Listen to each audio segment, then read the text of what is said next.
Now, before we start, and as we will have refreshments after, but I'd like to introduce the welcome acknowledgement to country, and this will be done by Joseph Newman and Aaron Martin of Noonuccal, Yagara.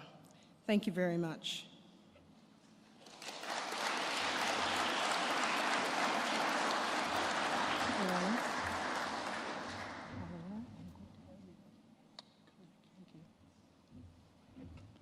Good evening, ladies and gentlemen. My name is Joseph Newman. I am the grandson of Eddie Rusker, son of Shannon Rusker, and I am a proud descendant of the Yagara people of Brisbane. The Yagara country stretches from the mouth of the Brisbane River, south to the Logan River and out to the Great Dividing Range to the foothills of Warwick and Toowoomba. There are three main tribes that occupy the area, the Yagara, Jagara and Turrbal tribes. On behalf of those three tribes, I'd like to say Yura Yura Numbali, Yanaragana Ripa Jara. Welcome, and may God and our ancestors guide you through our lands in peace. Thank you.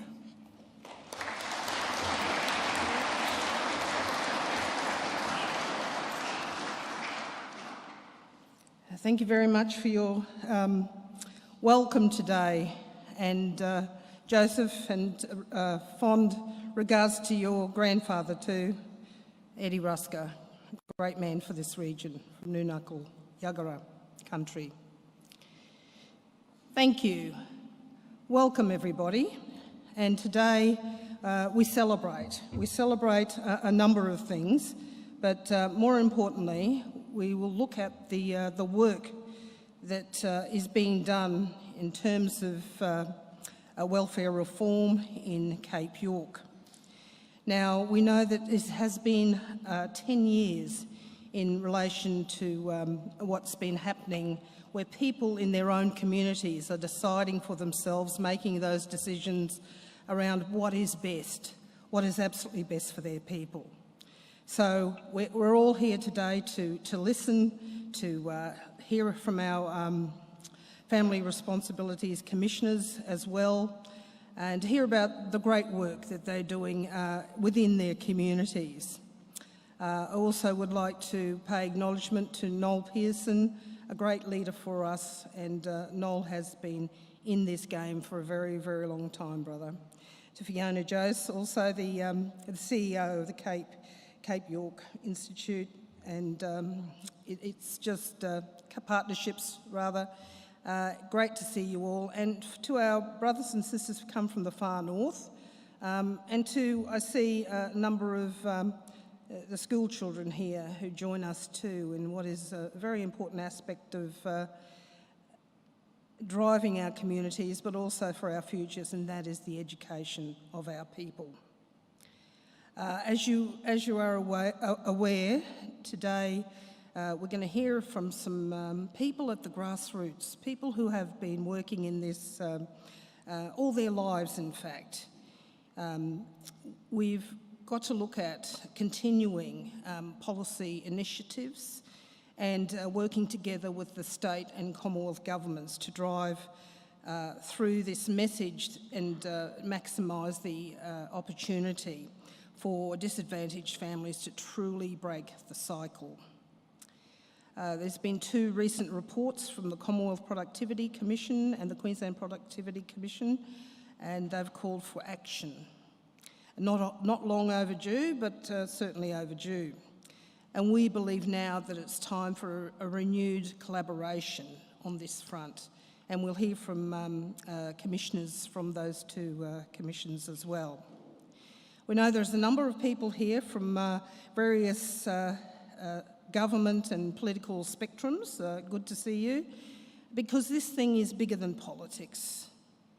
It is bigger than anything that goes with politics. It's about bringing together all of you as partners, as true partners, so that we can drive through the poverty and despair that many of our communities around this country feel. But the initiatives that are being done on the ground, those positive, finding solutions with their own communities, can only be commended and can only be absolutely pivotal to the work that we all must do in terms of alleviating dispossession and those issues that are faced within communities. There are many success stories and we'll hear from them soon. So we have for you today a number of, we have some panels, we have messages from Anna Bligh, and shortly, around 12:30, the Deputy Premier, Jackie Trad, will be joining us also to hear about the reform work that's being done. So without any further ado, I'd now like to introduce a video. Can we show that video, please, by Anna Bligh, the former Premier of Queensland? Good afternoon, everybody. When this idea was first being discussed, there was a lot of passion and energy about many issues. But I think the overriding driver for everyone involved, the government, the communities and the Commission, was a very fervent desire to give the children of Cape York the very best chance to be safe, happy and thriving. So it's a great pleasure for me, 10 years on, to see that dream being realised. When I introduced the legislation into the Queensland Parliament to set up this project, I described it as groundbreaking. I acknowledged that it was unique and at the time unlike anything else in the world, and importantly recognised that it was a very significant departure from the policies that had been tried in the past. And it has proved to be all of that and more. It's proof, I think, that real change, deep change and lasting change takes time and patience, time to get it right, and takes people who are prepared to give it that time. So I think bipartisanship has also been a critical part of the success of the Commission. The success of the 4-year trial, I think, also provided the basis for what is now 10 years of service, 10 years of learning and 10 years of growth. I want to congratulate everyone who's been associated from the very earliest of days. I want to acknowledge the thought leadership of Noel Pearson, who worked so hard to make this a reality. I want to acknowledge the service and leadership of Commissioner David Glasgow. David, it was your willingness to go the distance and give this project the foundation and the stability it needed to break new ground that has been part of the success. And I want to thank all of the local commissioners. I know their job has not always been easy and they've done an outstanding job.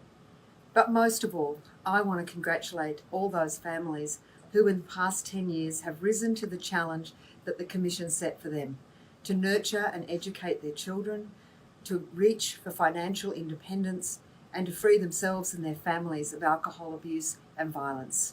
You are the real heroes of this program, and I take my hat off to you. Congratulations on 10 years of achievement, everyone. Thank you.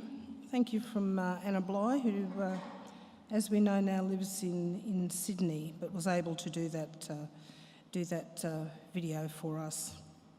Okay, well next Fiona will talk to us about the background to the holistic model of the FRC and the CYWR. Fiona is the CEO of the Cape York Partnerships. I'm also involved with her with the Cape York Girls Academy, as well as a director. They do absolutely fine and great work, and just absolutely looking at all the issues that affect her mob up that way as well. And if everybody could do this around the country, you know what a huge difference that would make. So please welcome Fiona Jose. Thank you.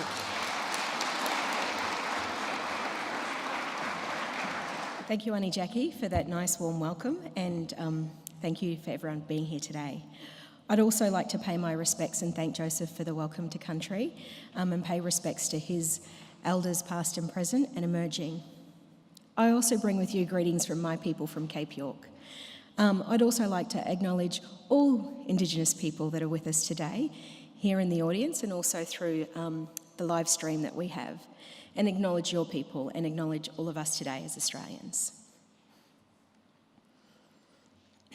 So firstly, I want to start with a little history, because I know what happens when we've been working on this agenda for 10 years. We talk about things in our language, which doesn't necessarily mean it's plain and clear for everyone else. So today, hopefully, I can do that by real life kind of examples and to bring to life policy and how good policy makes implementation real. And by doing that, we've got to go back to a time when I wasn't born and back to a time where I was a little girl. In the Cape, we always acknowledge that we stand on the shoulders of giants. And yesterday we lost one, a magnificent woman with great wisdom and courage and heart, Dr. Benita Mabo. She will be missed, but her legacy will endure on, and her work and the work of many others who have gone before her to support all Australians in fighting for Indigenous rights and empowerment. It's my honour today to be able to introduce and talk a bit about the reform work that we do, and that's been happening in the Cape for over 10 years. So this means over a few generations. Our old people fought some incredible and historical battles. Some of these are well known, and some you may have heard of, but not actually understand or know the details of those things, such as the Wik people's battle for land rights went all the way to the High Court. But most aren't well known, yet they are the very stuff and they are the very fights that sustain us in Cape York and give me the inspiration to continue to lead this next piece of work and to take over. In Cape York, our old people battled the colonisers. In Cape York, our old people battled the missionaries and their restrictive and punitive ways that controlled people's movements, our money, our access to children, our children, often suppressed the right to practice our language and culture and traditions, and to walk on our very own country. In Cape York, our old people fought Sir Joe all the way to the Privy Council in London. They rallied against plans for an international space station in Cape York. They battled against big miners who came to take our land and their wealth. They battled against the racist and discriminatory actions of governments and developers at a time when most Australians could not even conceive that an Aboriginal or Torres Strait Islander person could be allowed, the key word there is allowed, to own and possess land, to manage our own money, to manage our own lives, and to care for our own children, and therefore our futures. These old people and their David and Goliath battles are stuff of Indigenous legends in our modern day Cape York. We have what I feel and think here with us today, some of our modern day leaders in Cape York who are making history with the Family Responsibilities Commission, our local commissioners. So shortly we'll have 6 of our local commissioners sitting up here and on a panel, and we'll hear from some. I wanted to slightly introduce them into my story and program. So first of all, I'd start with Commissioner Ada Wooler. Ada is a significant Wik elder. She was born in the 1950s. I'll keep her age to us. During the mission times, but this was the very year that the Director of Native Affairs in Queensland began to publicly promote for the first time a policy change, flagging the beginning of a gradual shift from protector to assimilation. It was also just 1 year after the chair of the company that was about to become Comelco publicly announced the discovery of one of the world's largest bauxite reserves on Cape York. This announcement had huge consequences for the Wik people, consequences that have shaped their lives and others ever since. This announcement heralded in the beginning of decades of government action that deliberately aimed to dispossess and disempower traditional owners in order to facilitate the mining of this enormous bauxite resource. we also have with us Commissioner Vera Comida. Oh, there. Vera is a leader of the Wik people. She was born a few years after Ada, and at the time when most groups had settled from the bush and became based, at least in the wet season, into Arakoon. At this time, there was no regular police station stationed in Arakoon. There were 0 homicides, sexual crime was minimal, and alcohol, health-related problems and violence were yet largely unknown. It was normal to walk about after dinner and to talk with families who lit fires in their front yard, yarning and being together. And we have Commissioner Gary Port. So Gary is a member of the next generation. He grew up in Cowan at a time when the locals fought against the introduction of alcohol and canteens in Cape York. This was the time that murder, suicide, sexual crime in our communities rocketed and became the social norm and what every Australian got to see through media as our only way, which we know is not correct. Gary's father was a member of the police, and his mother devoted her life to supporting the education of Indigenous children. So Auntie Jackie will have the pleasure to introduce our remaining 3 local commissioners later in the program. But I just wanted to give you some examples through the lives of Ada, Vera and Gary of how each of us and them are a part of a struggle and a bigger battle to have our voices heard and to have control over our lives and destinies as First Nations people in Cape York. Now to their work. I want to talk about the Family Responsibility Commission.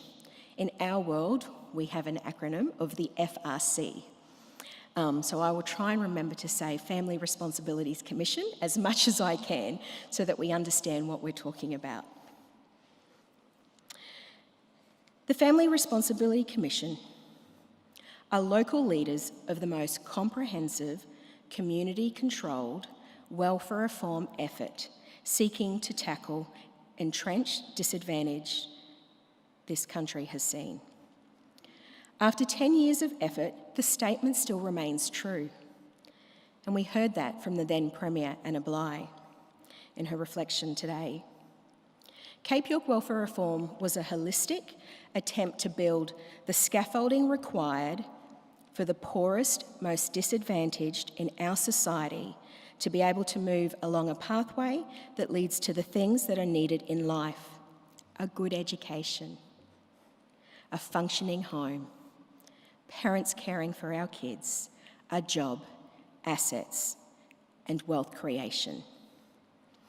In the lead up to the introduction of the Family Responsibility Commission, then Premier Peter Beattie admitted the situation in Queensland's Indigenous communities was an international disgrace. He argued correctly that the cooperation of both the federal and Queensland governments was needed in partnership with Indigenous communities. He argued correctly, even then, that it would take some time to turn the situation around. The Family Responsibility and the Cape York Welfare Reform is all too rare a partnership between both levels of government and communities to undertake structural reforms. This reform was a Labor Party initiative. The FRC was legislated by the then Queensland Premier Anna Bligh, who also said today, again, it was a world first. 10 years later, there are positive results. There have now been 3 independent evaluations of Cape York welfare reform, in which the Family Responsibilities Commission is the centrepiece. The latest commissioned by the Australian Government and soon to be released in the coming weeks, or so we hope. All 3 confirm it is a highly successful approach. This is not an accident. It is a highly considered approach then and continues to be to change behaviour and build a new social norm. Other efforts made since its inception pale into comparison, and these are independent reports state this. They are not holistic. They are yet to produce the promising results that this model does. The FRC has helped to restore local authority. The Family Responsibility Commission helps people. It calls them into a restorative justice style conferencing, and the evidence shows that school attendance, for example, increases after a parent has come before their elders in conferencing. The Family Responsibility Commissioners hold their fellow community members to account if they aren't meeting their responsibilities they have to their children, to their families, and their community. Basic responsibilities like getting kids to school so that they can have an education and therefore have a prosperous future, paying the rent, abiding by the law, not getting a domestic violence order, and not getting a child safety notification. These FRC commissioners can impose an income management order after conferencing someone, but there is no blanket or endless imposition of income management as there has been in the Northern Territory intervention or other cashless welfare programs. Currently on that, across the 4 welfare reform communities, in the last 3 years, under 10% of the population are currently on income management orders. That blows the myth of it all out of the water. When people fulfil their obligations, there is no income management. When they change their behaviour and meet their requirements, an income management order can be lifted by the Family Responsibility Commissioners. And the Family Responsibility Commission is not just about income management. It seeks so much more to support their people in other ways to try and change their behaviour. I'd like to go to a video that's really raw and just this week to show you some voices. It's not flashily edited. It is from phones in Cape York, so some's not necessarily that well to hear. But the most important is it's their stories. I'd also like to acknowledge in the audience Vanessa Rosendale and Katrina Gibson, who are here and will tell some of their story that have come with us. And I encourage everyone today that as we do these shout-outs to the people who are the clients and are empowering themselves and working through this, that you talk to them about their experiences. Attendance has been approved is that we have FRC in place, Family Responsibilities Commission, which is under the welfare reform. I must say welfare reform has played a big part for the family to feel content. The household has to be in a state of stability so that the child is well cared for, has food every day, and attends school every day. And there has to be that support in the house. If we didn't have those sorts of support, I would pretty much say we'd go backwards. My kids will go to the child safety. We're unable to see our kids.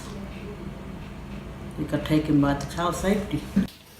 Without FRC or HOAB in this community, it would be hard because I rely on HOAB for online shopping such as food from down cans and white goods and my garden equipment. Chaos. It would be chaos. It would be back to the normal stuff that was happening here before. Growing up here before FRC and the Opportunity Hub had come along, I'm guessing here that the alcohol, the drinking and the drugs and the gambling, that would have been let loose. You know what I mean? Like, it would have been, there's no restrictions around it. Whereas if you got FRC and you got welfare reform, and you got the Opportunity Hub. There's tools in place to, you don't want to say restriction, but you want to that's what it's doing. It's just setting up parameters. Yes, I think FRC is good for our community. It's really helped a lot of people, and without the FRC, I think we'd have more child safety issues, as well as OHUB. Without FRC, our kids' grade would be gone backwards, because with FRC it really improved our kids, and even me as a parent, to make sure that my kids are going to school. I used to go to FRC myself, so after a while then they told me go and see them again, because I was sending my kids to school every day, and one time they called me again and go and see the FRC and to say congratulations to me, not to go to the FRC no more. Yeah. They congratulated me for that, for sending my kids to school every day. Oh, I was really, proud. So I won't be going to the FRC anymore. So as you can see, the Cape York Welfare Reform Model, of which the Family Responsibilities Commission is the centrepiece, is a holistic model. It gives real authority to local leaders, local FRC commissioners, to lead change. But Cape York Welfare Reform also seeks to reform services, to reshape the business as usual approach to service delivery. So people weren't just passive recipients of an endless service delivery servicing Indigenous disadvantage, but rather to start to provide structured supports and opportunities for people to change. The Cape York Welfare Reform approach to services has started to make a shift, an important shift. This is part of the work that I have the privilege to be involved with on the ground through what we call opportunity hubs that operate in each of the 4 Cape York Welfare Reform communities to provide a range of service supports and holistic to the individual.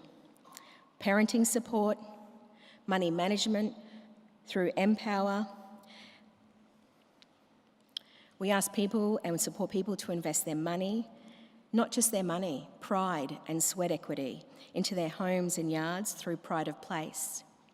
So this slide that you see before you around some stats around the opportunity hubs and the products and the holistic report, there's kind of one box that I'd like you to look at and then to refer to it, and that's the box that says the family responsibility, so FRC related data.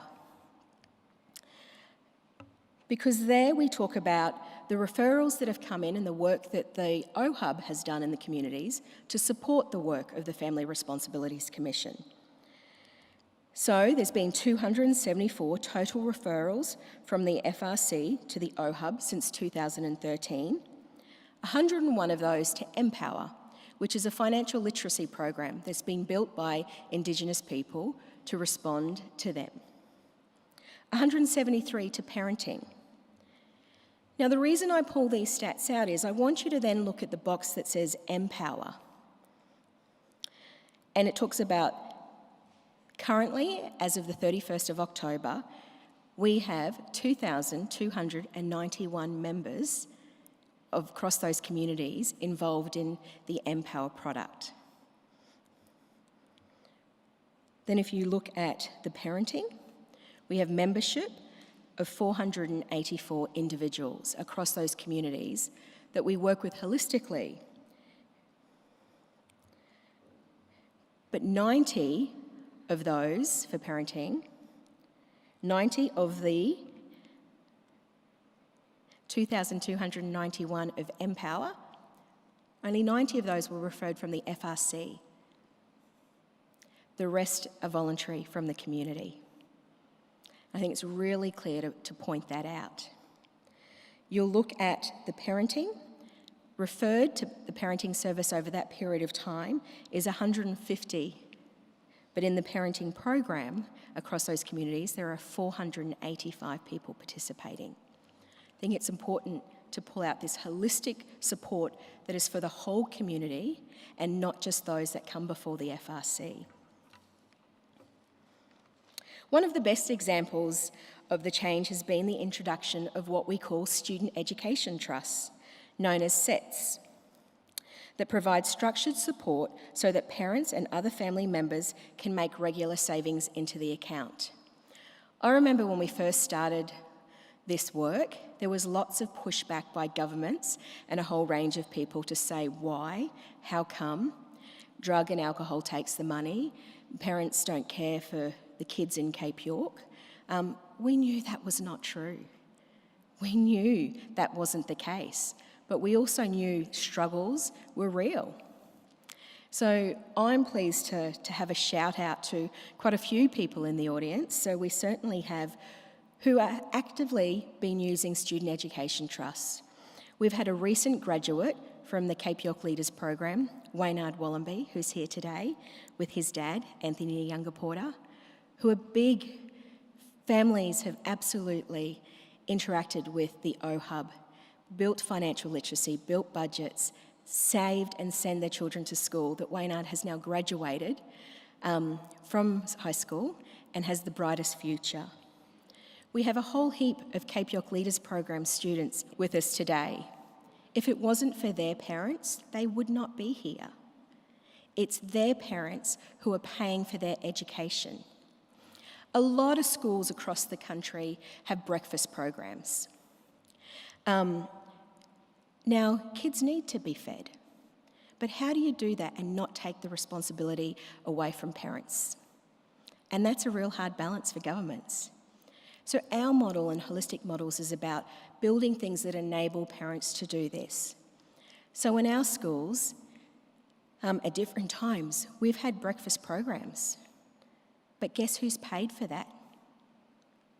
The Cape York parents, because they've paid through their student education trust accounts, which have been set aside, and that money pays for their food and their school books and their education. So it's a model of a way of how do you provide a product or something that helps people to take the responsibility that's needed and benefit for all. Over the space of time, since we've started with the Student Education Trust, we actually have saved across these 4 welfare reform communities that are some of the poorest communities in our country, $3 million.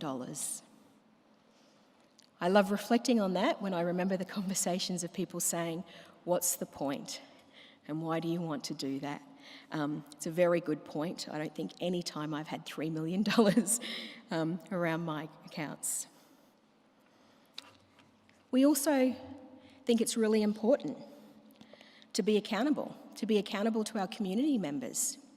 We do that through being transparent and producing our reports in what we call the Family Empowerment Report, that shows the holistic agenda, what we're doing in education, how we're building financial literacy, how we're building local authority, and how we're investing in our new leaders, who some are with us today.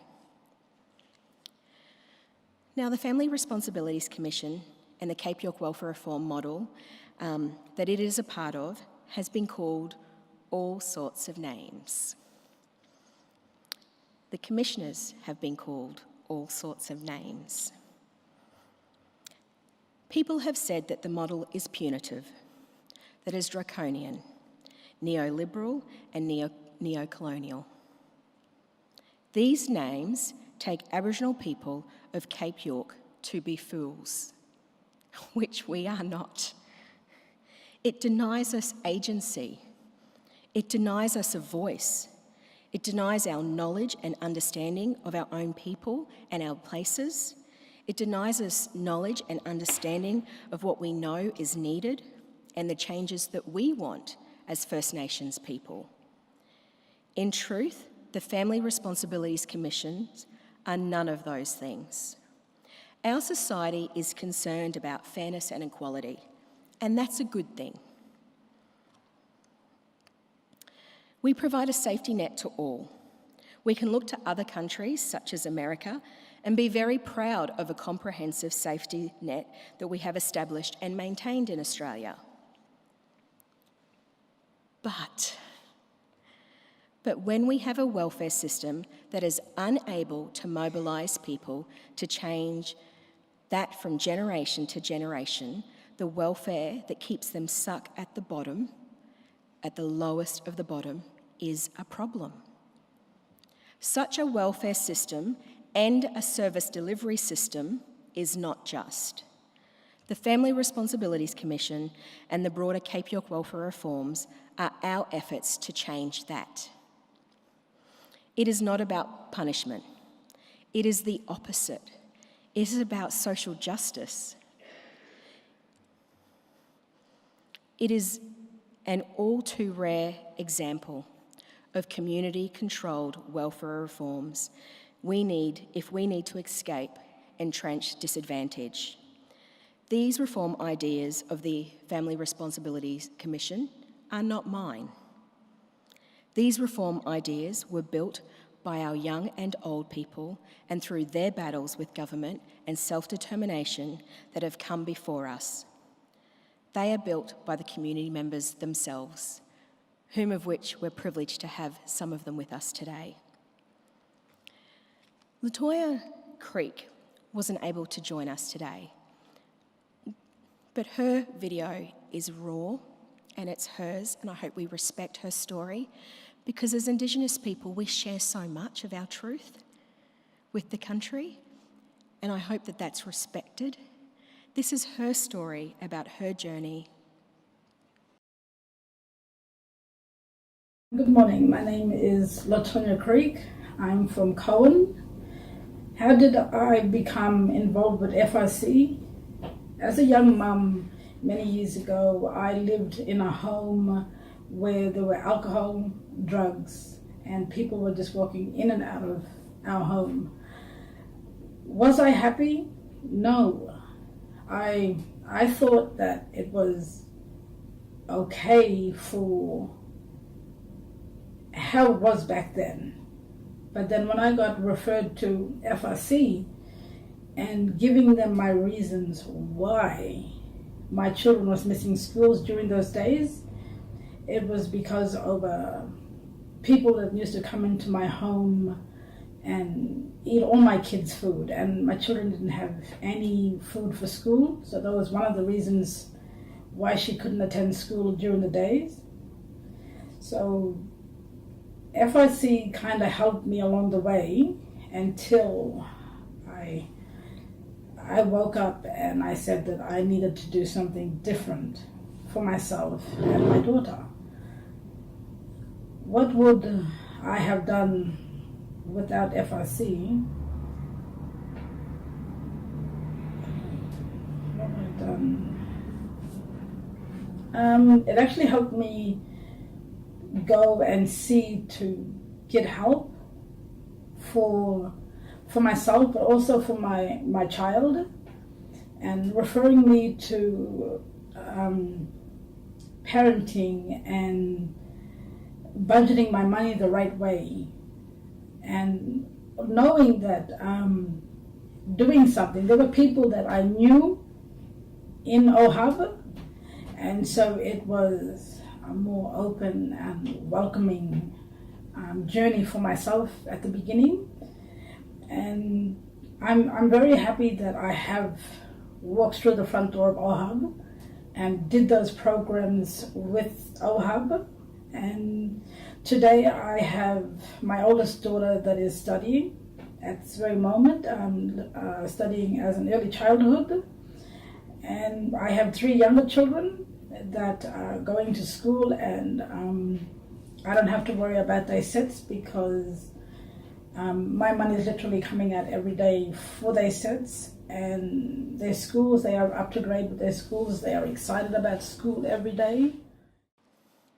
In closing, I'd like to pick up on something that we talk about a lot, or should I say, others talk about a lot.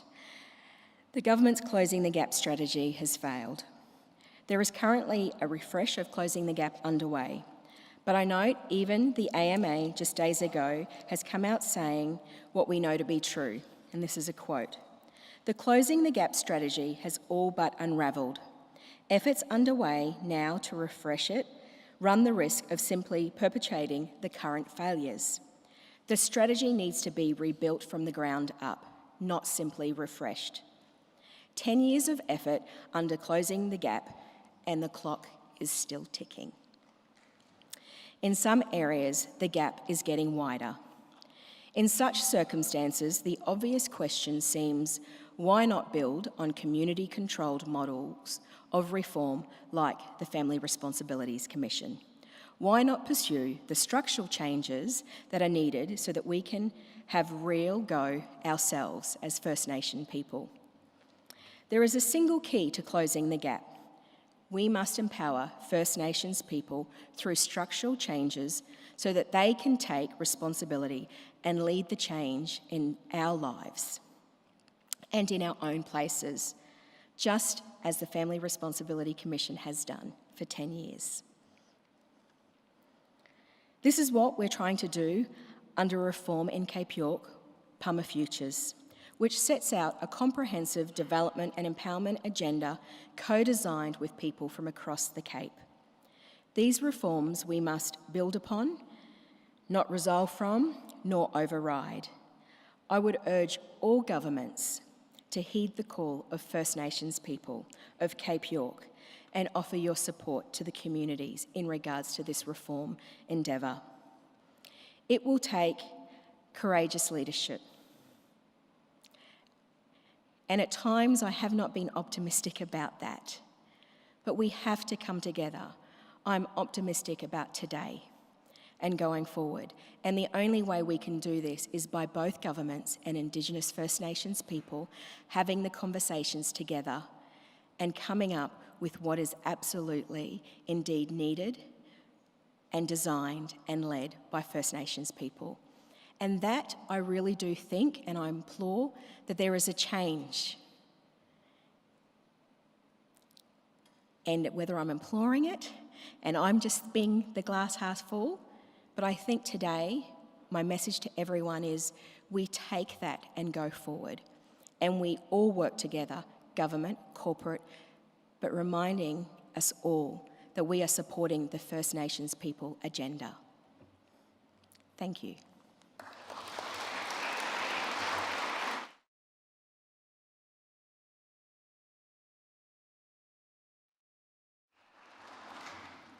Thanks very much, Fiona.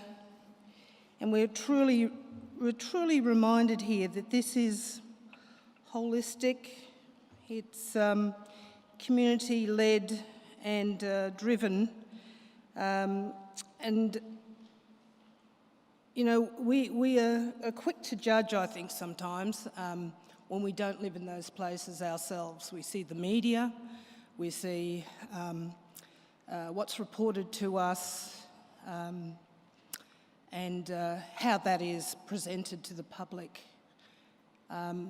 Before I introduce our very brave commissioners who've been called everything, thanks Fiona, I'm going to call them brave and heroes because many of us know what that's like in our field of work when you're trying to do reforms or do be the change, you know, or to do the change. And that's very real, and you know, we can feel one another's passion very deeply. I'd like to welcome the Honourable Jackie Trad, Deputy Premier and the Minister for Aboriginal Affairs here today. Great to see you, and we'll be hearing from her soon. And I'd like now to invite up on stage those brave commissioners, 6 of the local FRC commissioners, and if you wouldn't mind coming up and sitting on the stage, that would be great. Ada Wooler, Kerry Tamoy, Vera Kumitra, Doreen Hart, Maureen Liddy and Gary Port. Could you please come to the stage, thanks.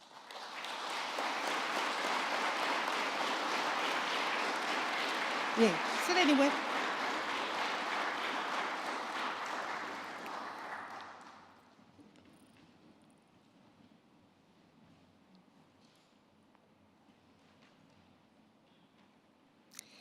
Now, if you don't mind saying your name and where you're from before you speak, that would be great. Let all the audience know.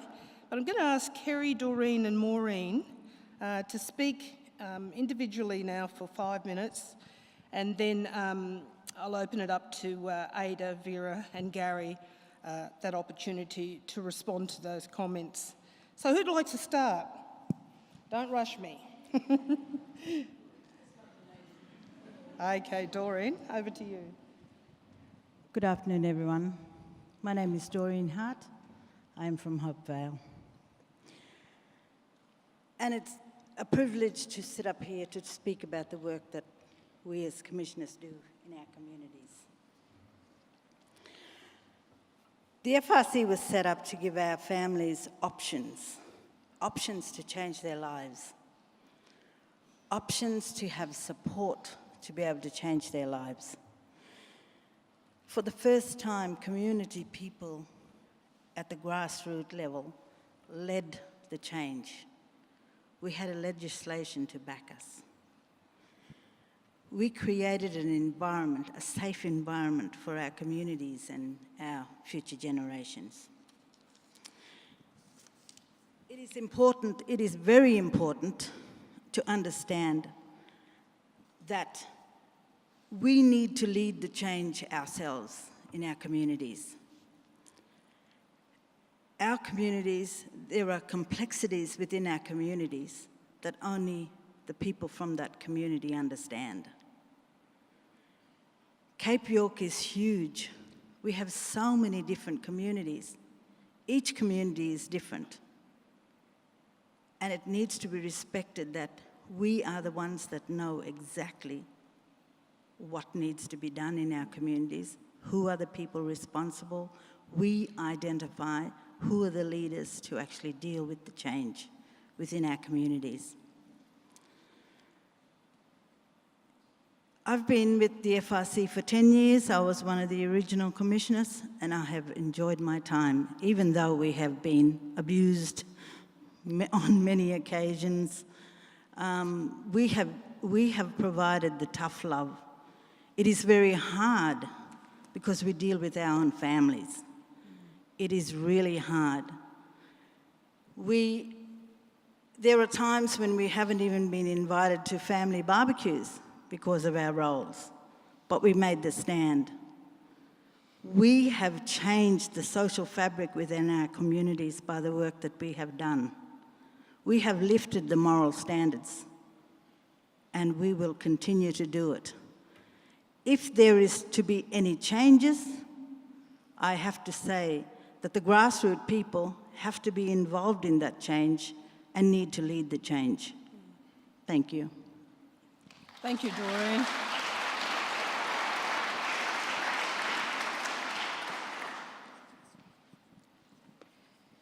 Good afternoon, ladies and gentlemen. My name is Maureen Liddy. I come from a little town right up north, Cowan, only about 400 population in Cowan, which makes it very difficult. It's not as simple as it is being a very small community. As with all the other commissioners, we come from various backgrounds. Mine is with education. I work with Cape York Partnership, Royal Flying Doctor Service, student support services, and at the moment, I'm the team leader of the Cowan Wellbeing Centre. We came in here early this morning and we were sitting upstairs, and I was actually thinking about, second guessing in fact, about everybody in this classroom, in this classroom back in education, in this room. Bad as you, Fiona. Thinking about just second guessing who is going to be here today, and thinking, I wonder what they're wanting to know, what is it that's going through their mind, and I kept thinking over and over. But that's just second guessing. One job that I find that I don't have to second guess at all is, as with all of us sitting up here and all our many colleagues that's up in Cape York at the moment, is being the FRC or the Family Responsibilities Commissioner. That is something that we don't have to second guess at all. We know what we need to do. It comes from the heart. We know in our communities what we need to do. As Doreen said, Commissioner Doreen said, we do get abused at. I'm probably one of the youngest ones, not in age, but in time with the FRC, 4 years to 5 years. We get abused at, but we know exactly what we need to do in our communities. As Doreen said, we are the only ones that can talk for our communities. For the FRC Commissioners, it's very important to work collaboratively with other stakeholders, and that is something that we do very well in Cowan. We look at our funding, we look at our services that are provided, our programs that are in the communities. We listen to our clients that are referred to us from various organisations, as Fiona said. We have from housing, if they're behind in their rental arrears, from the police if it's a DV, from the school if it's attendance, or families really struggling with children that are attending for various reasons, as you saw in that last video of the young girl, Latonya Creek. That is real. That's a real story that she told. It's not something that it's made up by anyone at all. It's real. They're the things that we have to deal with when we're doing conferencing. We do get referrals from the probation and parole, from the clinics, both our PHC and the Queensland Health. With all the referrals that we get, we have to look at each and every one of our clients. We really listen, we show respect to all our clients, we engage, we empower, we enable. We look at the well-being of our clients as well as our commissioners. It's about keeping communities safe. And then we have to match from the funding that comes in to our organisations, or especially our local organisations and their programs, is then work with our clients and where we do have to refer them to. When the referrals are done, we walk with our clients to the support services. We don't just send them away because of the support that they really need. If we look at what we're doing, we're no different from any other agencies that are coming into any of our communities. It's about looking at our principles, our values. Just hold on a minute. And our mission statements, just everything about what we do is no different from any other stakeholders or government organisations, and that's what we have to remember, what we are there for. We are strong, and when you look at these ladies and Gary here, the stuff that what they had to put up with, it's a lot. And I think just in Cowan itself, and listening to those little testimonies from our different clients, it actually tells the story of what's really happening and the role that we play in all our communities. It's something that's so very, very important to have. If it stops, I have no idea where it'll go. The support is always going to be there. We sit beside our clients, we walk with our clients, we mentor our clients, we do a lot of training with our clients. Bring in the training as well to keep our communities strong. I could probably go on for a very long time, but I'll probably give the opportunity to someone else. But as I said, the stigma was there that it's a big stick. It's not. It's about working very closely with our clients. And it's our FRC that have this power and the strength and knowledge and expertise of knowing every single client that comes to our conferencing, and no other organisations can ever do the job that we have done in our communities. We know everything about our clients and who they are and what they do, the background, and what's really going on at an individual client, family or couples. But that's probably what I probably need to say, and wait for the questions. Yep. Thanks very much, Maureen. Oh, just on extra. Yeah. I could take over again. But we, each and every one of us have our own jobs as well. I'm the team leader of the Cowan Wellbeing Centre with the Punapima. The others probably can explain where they come from as well, but we also play a lot of roles. Myself personally, I'm on the Justice Group, the FRC, I'm on the Women's Group where I'm rostered on to do women's shelter if there's a DV in our community. on the Cookshire Council Advisory Committee, you name it. So we're not just doing FRC, and that's the reason why I think we know each and every one of our clients and our community. Mm-hmm. Thanks, Maureen. People. And Kerry. Our people wear many hats, as you know. Thank you. Kerry. Thank you. Yeah. Hi, everyone. My name is Kerry Tamwai, and I come from Arakoon, and I'm a proud descendant of the Putsch clan of the and Wikwaya people. Just a little bit about myself. I'm an accredited mediator and am currently the manager of the mediation project in Arakoon. Being a local woman with the skills to mediate complex interfamily disputes is a tough job, but it is also satisfying and rewarding. Okay, so when the FRC, I'm going to talk on the FRC now. When the FRC first rolled out, there were a lot of critics. I myself was one of them, and also many complaints, especially surrounding the basics cards, and I quote, being judged again when I have already gone to court over this matter. This is what we hear continuously, especially when we're conferencing people who have been to court over an offense. But as the years went by, people gained a better understanding of what the Families Responsibilities Commission was and the roles of the local commissioners. I'll also add that I'm a newly appointed FRC commissioner, so I'm still like in the baby stages. We, the FRC commissioners, are very important to our communities because we have that interpersonal connections and relationships with our people. I would say we have the intellectual property on our own people that other people would not have.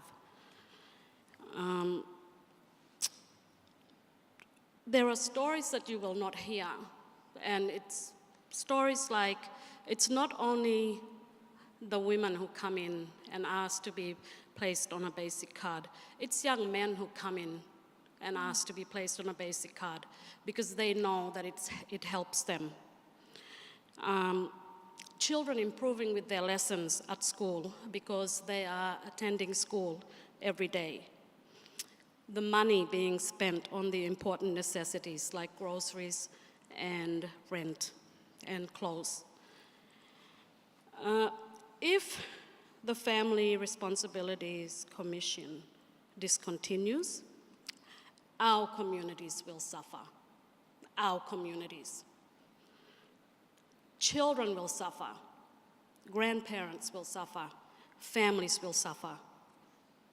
We have had enough of things being done to us. It is time for our voice to be heard. Respect is a two-way street.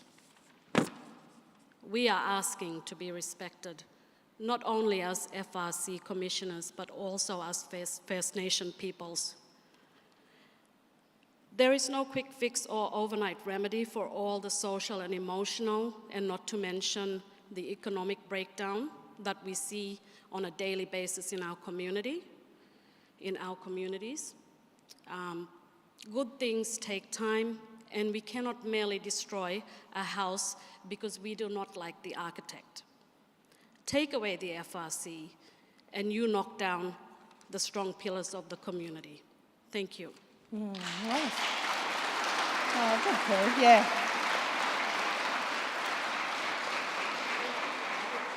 Now, just for the other commissioners, if you'd like to respond to what someone has said or you would like to make your own comments, please, go right ahead.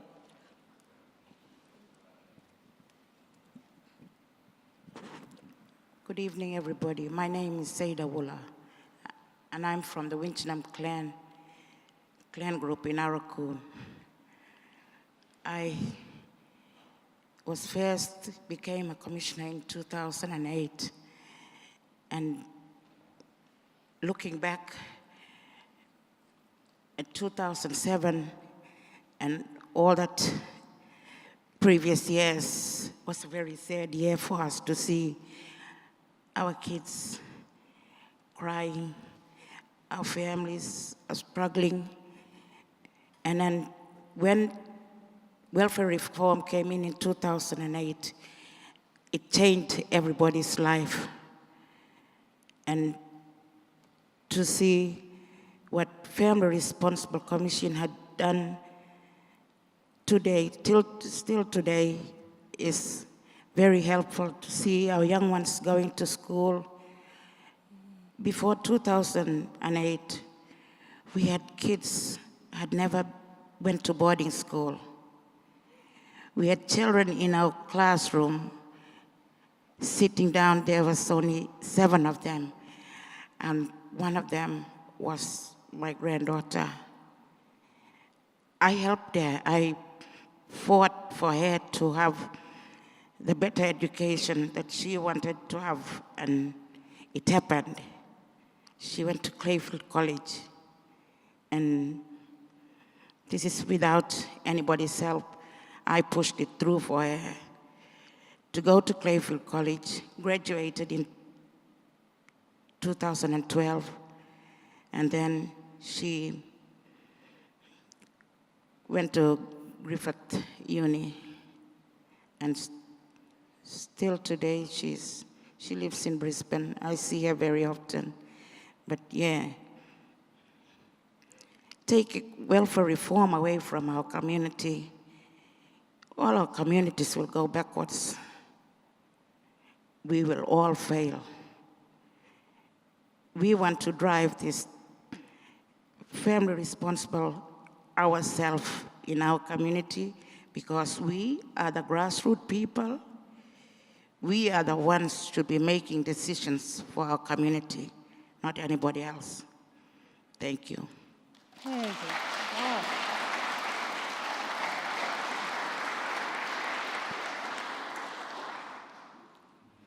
Hello, my name's Gary Port. I'm one of the first commissioners in 2008, first started. I lived in Cowan, but things got a bit rough. When the FRC first started, my partner and kids went back home to Hopevale. So I followed, and with the support of Commissioner and my fellow commissioners, could still work in Cowan. And as Fiona said, I was born and grew up the year when alcohol, fighting, suicide came about, and I was one of the lucky ones. Someone gave me an earful, and so I put my hand up to be a local commissioner. And today I have machinery ticket, truck license, paint and decorator by trade, and Justice of the Peace qualified.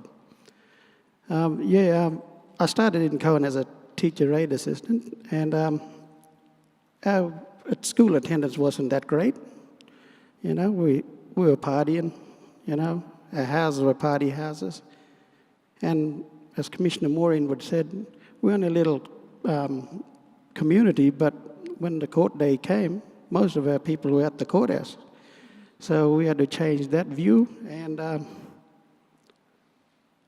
I guess stayed, worked and supported our families not to go to court, get to school, help with rents, arrears.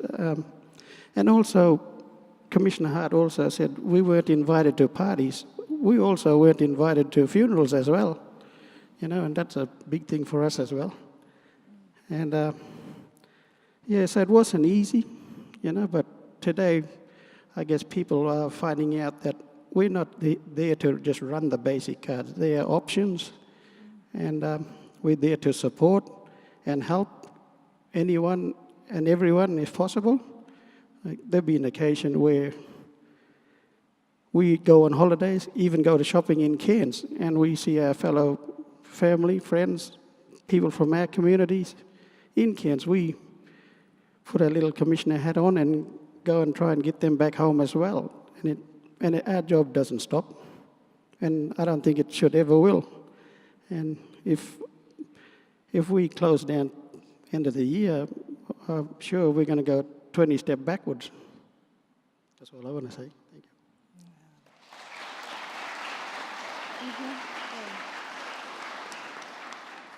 you. Good afternoon, ladies and gentlemen. Okay. My story about the FRC. Before welfare reform came into our community, I was involved with the implementation, attending Noel's workshops and all that. In 2008, when family responsibility came to our community, it's been hard in the first years, very hard.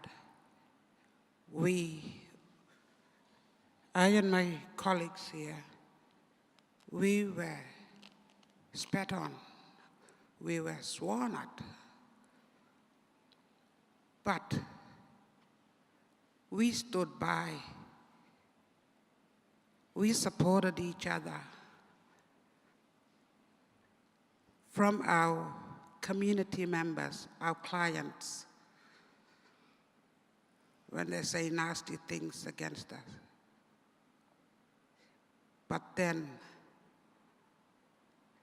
there were times when they could come back and apologize to us, and how they say that it's helping the community now.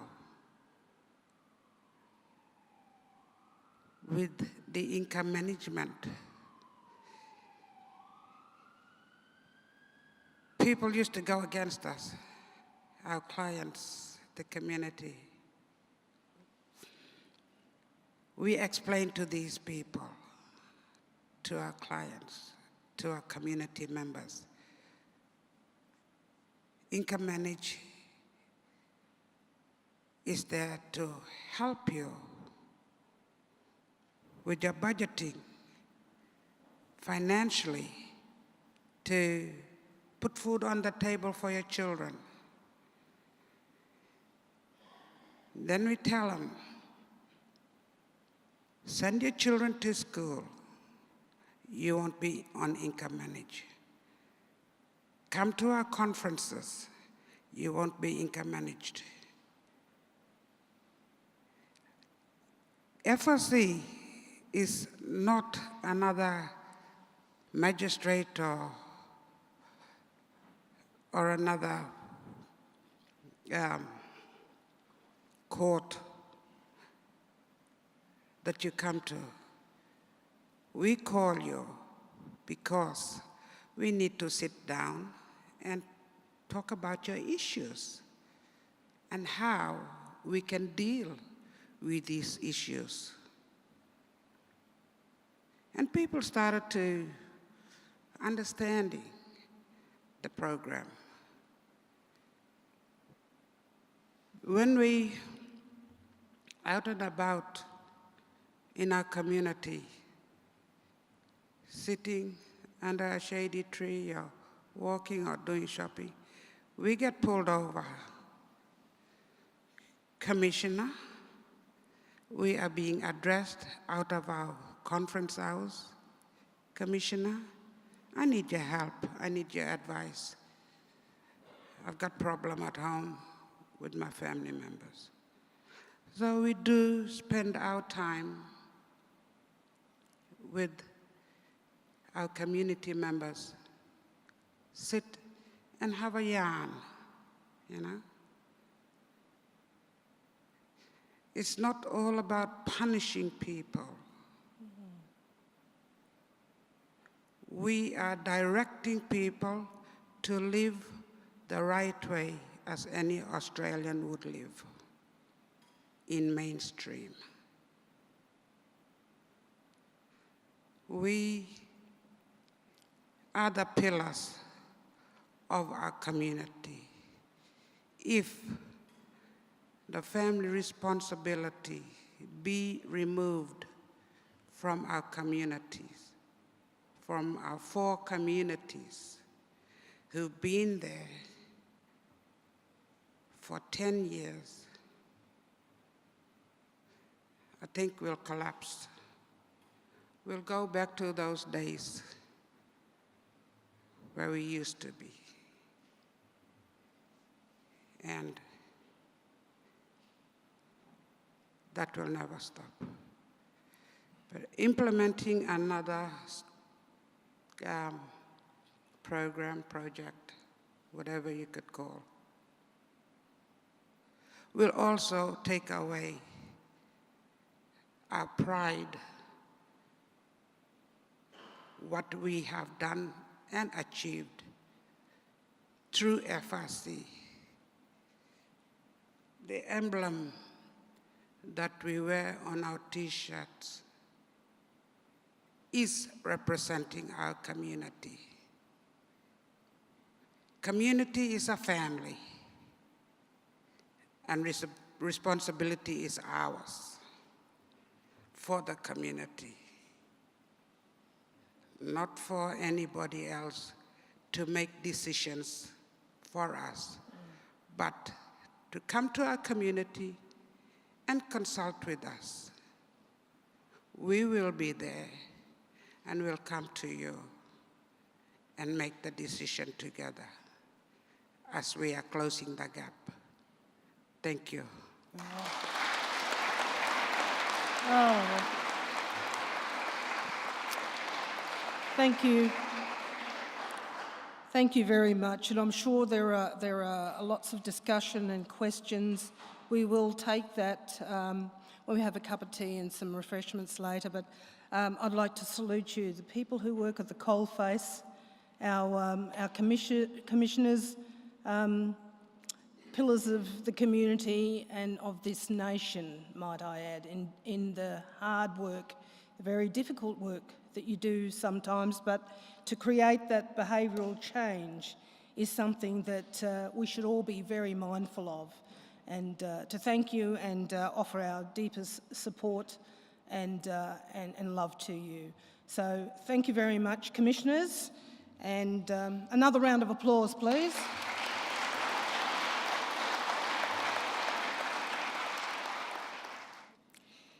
And thank you very much. We had a little talk up there and I said, please, there's a lot of you. We're running to time, which is fabulous. I'd like now to, it gives me great honour and pleasure to introduce to you the Deputy Premier and our Minister for Aboriginal and Torres Strait Islander Affairs, Jackie Trad. Please, Jackie.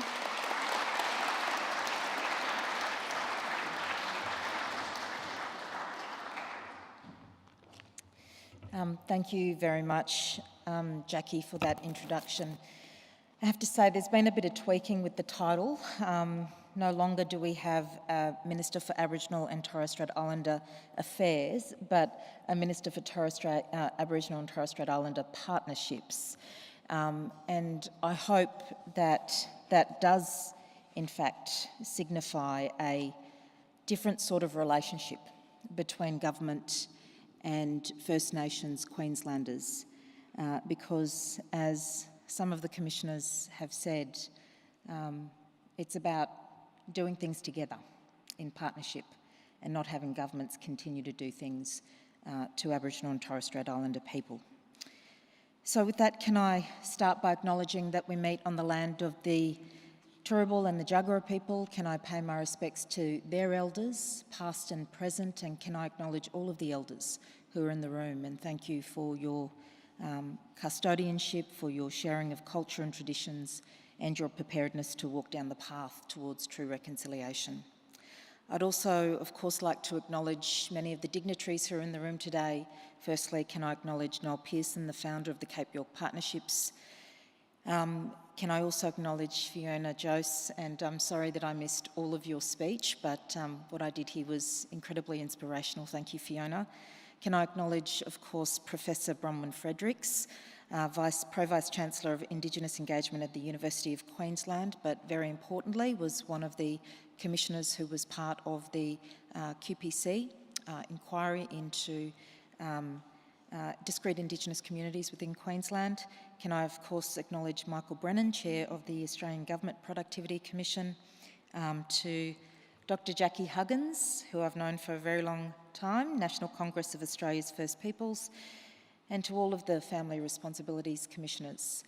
Can I acknowledge all of you here today, and can I pay tribute to the significant work that you have done in your communities. Firstly, I do want to thank you, thank the Commissioners for their incredible work. I had an opportunity to sit down with some Family Responsibility Commissioners in the community of Doomadgee not too long ago, and it was quite evident to me then, but it was certainly reinforced in your contribution just then. The enormous pride that you take in your role as Commissioners and the incredible elevation of community leadership that has occurred through the Family Responsibilities and Welfare Reform Program in your communities.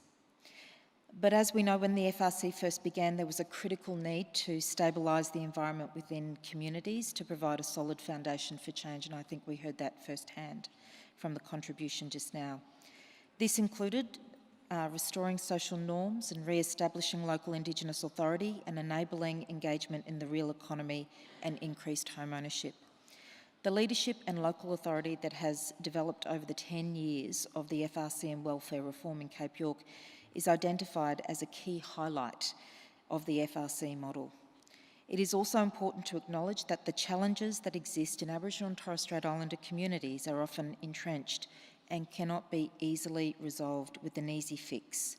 They take time and they require a long-term investment.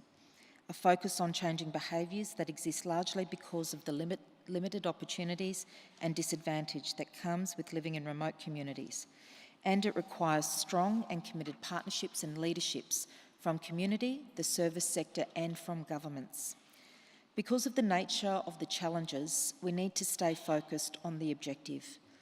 And those objectives are better lives and better life outcomes for Aboriginal and Torres Strait Islander Queenslanders. Staying focused on the objective requires checks and balances, reviewing and evaluating how we are tracking towards our common goals. So in late 2016, the Productivity Commission, or the QPC, was commissioned to look at investment in service delivery in remote and in discrete Indigenous communities in Queensland. What works well, what doesn't, and why. The QPC's final report was publicly released in June this year. It contained 22 recommendations that promote a substantial reform agenda focused on structural reform, service delivery reform and economic development. Many of the recommendations in the QPC report also are largely consistent with other evaluation reports, including, for example, the Overcoming Indigenous Disadvantage reports and the Carmody Review, the recently reduced report on youth justice from former Police Commissioner Bob Atkinson, and I also note some synergies exist with the Palmer Futures proposal, including principles for development and empowerment for Aboriginal and Torres Strait Islander people and their communities, and the establishment of local authorising bodies that provide the interface between community-led decision-making and agreements with the Queensland Government. Previous reports also highlight the learnings from the work done in remote and discrete communities through a series of trials. But I know and all of you here know, it's time to move beyond trials. While some communities have had access to a range of supports through trials, it's now time to start putting those learnings into practice. In response to the QPC report, the Queensland Government has made a long-term commitment to work with the 19 remote and discrete Indigenous, Aboriginal and Torres Strait Islander communities, community leadership and other key stakeholders to implement this agenda and what we have learnt over time more broadly. This includes transitioning the FRC and welfare reform communities, Arakoon, Hopevale, Mossman Gorge, Cohen and Doomadgee, from the existing FRC welfare reform model to what we are calling the Thriving Communities approach. We are hoping that the approach we are taking assists communities to move beyond surviving to thriving. We are committed to a Thriving Communities agenda that builds on this long history of research, evidence and practical experience, that continues to build on the social capital, community capability and authority that has re-emerged through the work done over the last 10 years, and that also builds on the resilience, strengths and abilities of Aboriginal and Torres Strait Islander families and individuals, but acknowledging that some families and individuals continue to struggle day to day. We are hoping to reframe the relationship that currently exists where governments do things or do things on behalf of Aboriginal and Torres Strait Islander peoples, and hoping that things will change. Instead, we want a relationship where government is guided by communities, where the services we are delivering are provided by local people in response to the priorities and needs identified by those local communities. In this regard, we are committed to working with all communities to ensure access to services that respond to community needs. And this includes a commitment to working closely with community and other stakeholders to co-design the agenda to enable local decision-making in communities through local thriving communities authorities, and to guide all involved on engagement and implementation at the local level. This is recognition that communities are best placed to understand their own needs. Restoring decision-making authority will allow communities to better identify and implement solutions unique to their situation, and support communities to succeed by building long-term, sustainable structures and systems with sufficient capacity and capabilities. Finally, I want to note that this reform is not about increasing spending. Current government investment is already significantly high. Instead, this reform is about investing smarter by improving the efficiency and effectiveness of current service delivery, reducing disadvantage and service need. We can save significant costs and deliver services more closely aligned to the needs and priorities of individual communities. Thriving communities is a long-term reform agenda and commitment from government, and we want to get this right. We do not want to undermine our joint efforts by rushing through, ticking boxes and making the same mistakes of the past. The government's role is to enable and facilitate outcomes. We need to ensure that appropriate structures are in place to support this work. We need to work with communities to implement place-based and strength-based policies that support meaningful community reform, and we need to work with services and agencies to respond more appropriately. DATSIP is leading implementation of the Thriving Remote and Discrete Aboriginal and Torres Strait Islander Communities, or the Thriving Communities Reform Agenda. DATSIP has commenced engaging with communities, including community members, elected leaders and service providers, to co-design reforms that will improve the efficiency and effectiveness of service delivery. The Queensland Government more broadly will continue to work directly with communities to co-design, implement and evaluate the reforms based on strengths and readiness of individual communities. As an initial step, the Queensland Government is engaging several remote and discrete communities to identify strengths and build on existing community priorities and partnership work.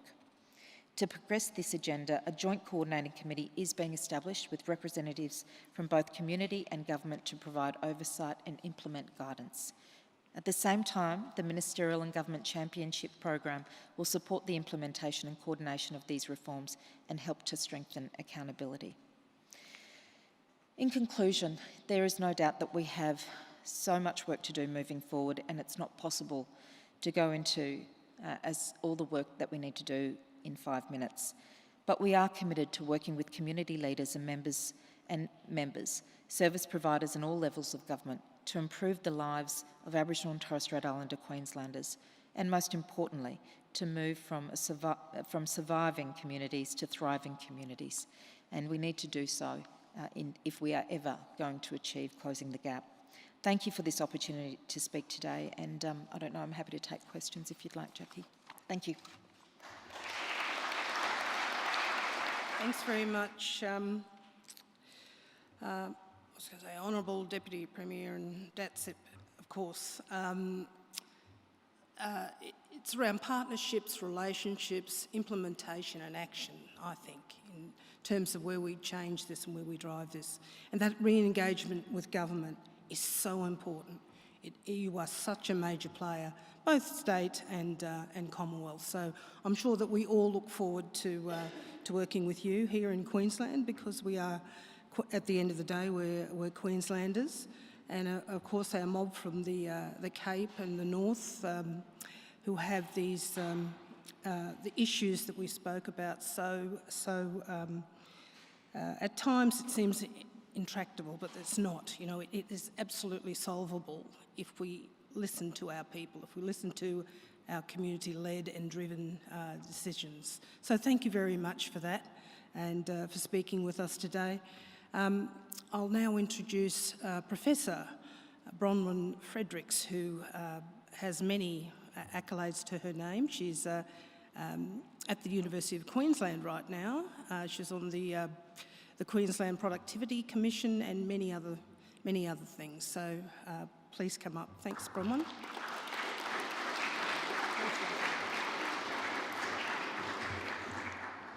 So good afternoon, everybody, and I do want to acknowledge the country that I'm standing on to formally speak this afternoon, that of the Yagara and Turrbal people, and I'm mindful of the river out there that I can see from my sight. You can't because you're looking towards me and listening to me, but I know that as Maiwa, and some of you do too, and I'm hoping that the conversation today doesn't just float down Maiwa, but comes over, ebbs and flows over all of us after today as well, and that we take that lesson from the river and the lessons of the conversation today. So I hold that dear.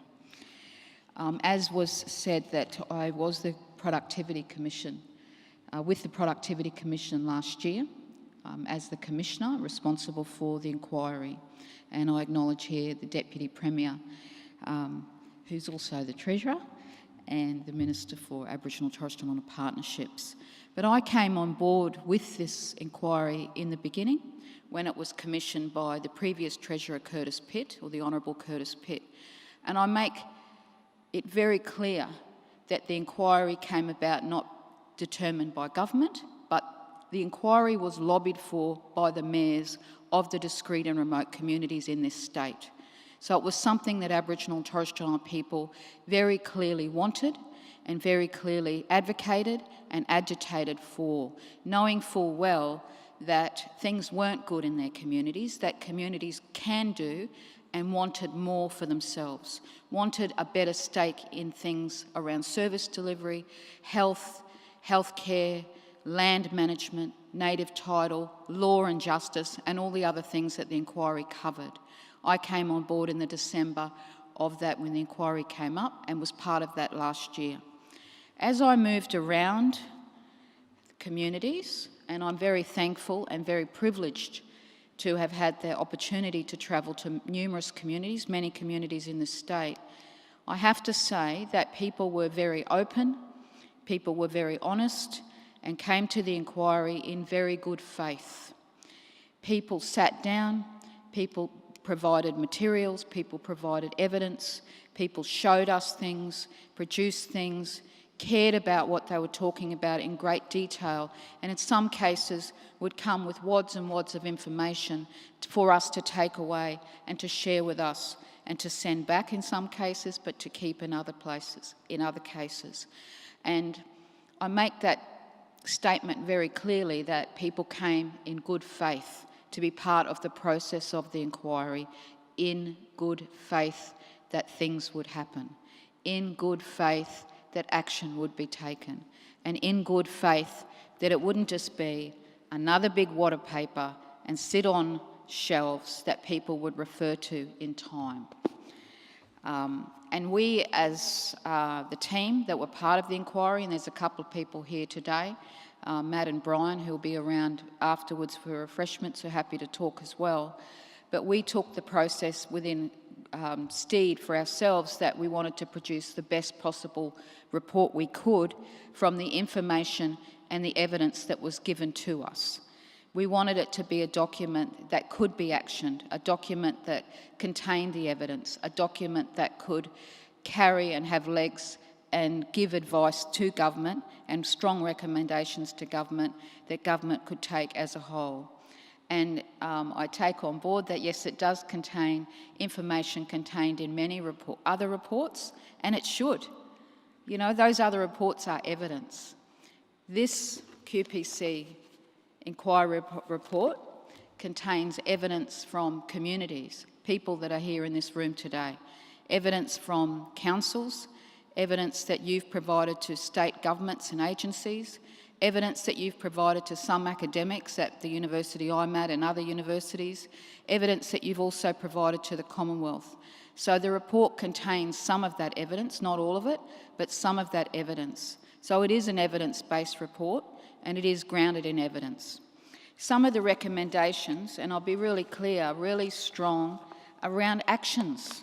And we used to sit around a table and deliberate over what would be the recommendations and having succinct, clear recommendations. And anybody that's ever had to sit and work out recommendations would know that process. But some of the recommendations included structural reform to transfer accountability and decision-making to regional entities and communities.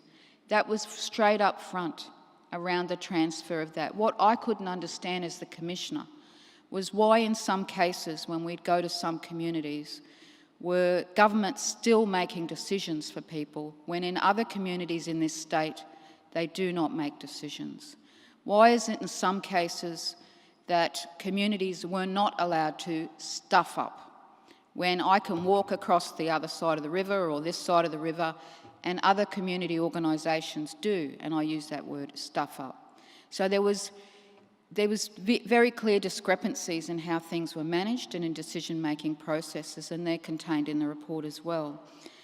That communities should be able to look at community or regional plans outlining their needs and their priorities, and look at agreements specifying outcomes and how those outcomes would be met. Identification of pools of funding and not just lots and lots of silos of funding. And I notice there's people here from Cowan. Your community is specifically mentioned in the report because we looked at a small community of 400 people, and yet there was 87 different types of government programs or funding going into that community. And that's one of the examples we clearly give and outline. And that's something that can be improved. So going forward, we would hope that that does improve. And the need for an independent body. So we thought about that, we looked at models for that, and there's some of that in the implementation chapter. But there very clearly does need to be some form of independent body to look at and to monitor and to work out the progress as things happen over time in the implementation. In terms of service delivery and service reform, there needed to be a better focus on individuals and communities. So not communities as a whole solely, but individuals as well, and that service provision needed to be responsive to individual and also community needs. That service delivery model or models where people could demand the type of services they want, or it was a demand-driven service model. And the important words that's been said several times here this morning already was that community needed to control it. And that came through and through constantly. Some of the best models that we could see happening were community control models, the health service being one of those models, but there were other models as well in terms of, or other services as well. The place-based or place management initiatives, they also worked well and are described within the report, and that there needed to be negotiation tables around service models, service planning, and also decision-making. In terms of economic reform, communities needed to be greatly involved in those, but additionally that any types of economic development initiatives needed to also look at Indigenous employment initiatives along the side. They could not exist separately. That is, you couldn't have economic development models happening or the push for economic development models, and yet Indigenous people sat outside those models or were not entrenched within those models to carry out the work. And increasing Indigenous employment needed to be part of the whole, as I've said. And that the growth of Indigenous private sector initiatives needed to also be part of that. That the government in some way, and in several ways, needed to start to divest itself out of those communities to allow some forms of competition to exist. We visited some communities where the only forms of competition were the government with itself. And that doesn't happen anywhere else in this state. And I'm a hazarded guest, and I look forward to hearing from you, Michael, and talking with you later. But I'm hazarded to say that that happens many other places in the country as well, where, you know, there's not some form of private enterprise happening or work happening too. So that needed to happen. Lots of things. If you have not read the QPC report, I encourage people to get on and have a look at it. It's easy to find. There is a summary if you don't want to read the full document. So get the summary down, download that. For young people, I've got great faith in this work, and I've got faith, Deputy Premier, that this implementation is going to happen, and I have faith that there's people in the room who are going to push and agitate for it to happen, that the young people in the room, and there's numerous young people here in school uniforms, that in years to come that you will be part of a process of saying you were here at this talk around welfare reform and around reform where a number of things were discussed, and this was one of them, and you see some of the results from that. Communities, as I've said, provided the evidence. Governments, both state and federal, provided the evidence. The evidence was provided from academics and researchers in the field, and evidence was provided from other sources, including from overseas as well. This report is grounded in evidence base. Can't keep saying that enough, considering that's the climate we live in. I don't think we can continue to wait for action on the report being implemented. I heard only last week, oh, you know, now we're perhaps having a treaty, maybe things will be put into a treaty. I'm going to enter this discussion, and I know there's people in the room that have varying views, but for me, some things around service delivery for Indigenous Australians aren't and shouldn't be waiting for a treaty. Indigenous Queenslanders have the right to good service provision, good decision making and good governance for ourselves, about ourselves in this state, just as other Queenslanders do. It cannot wait for a treaty. Treaty is a separate process, so put it out there on record. But please read the document. I'm around for questions later. Thank you.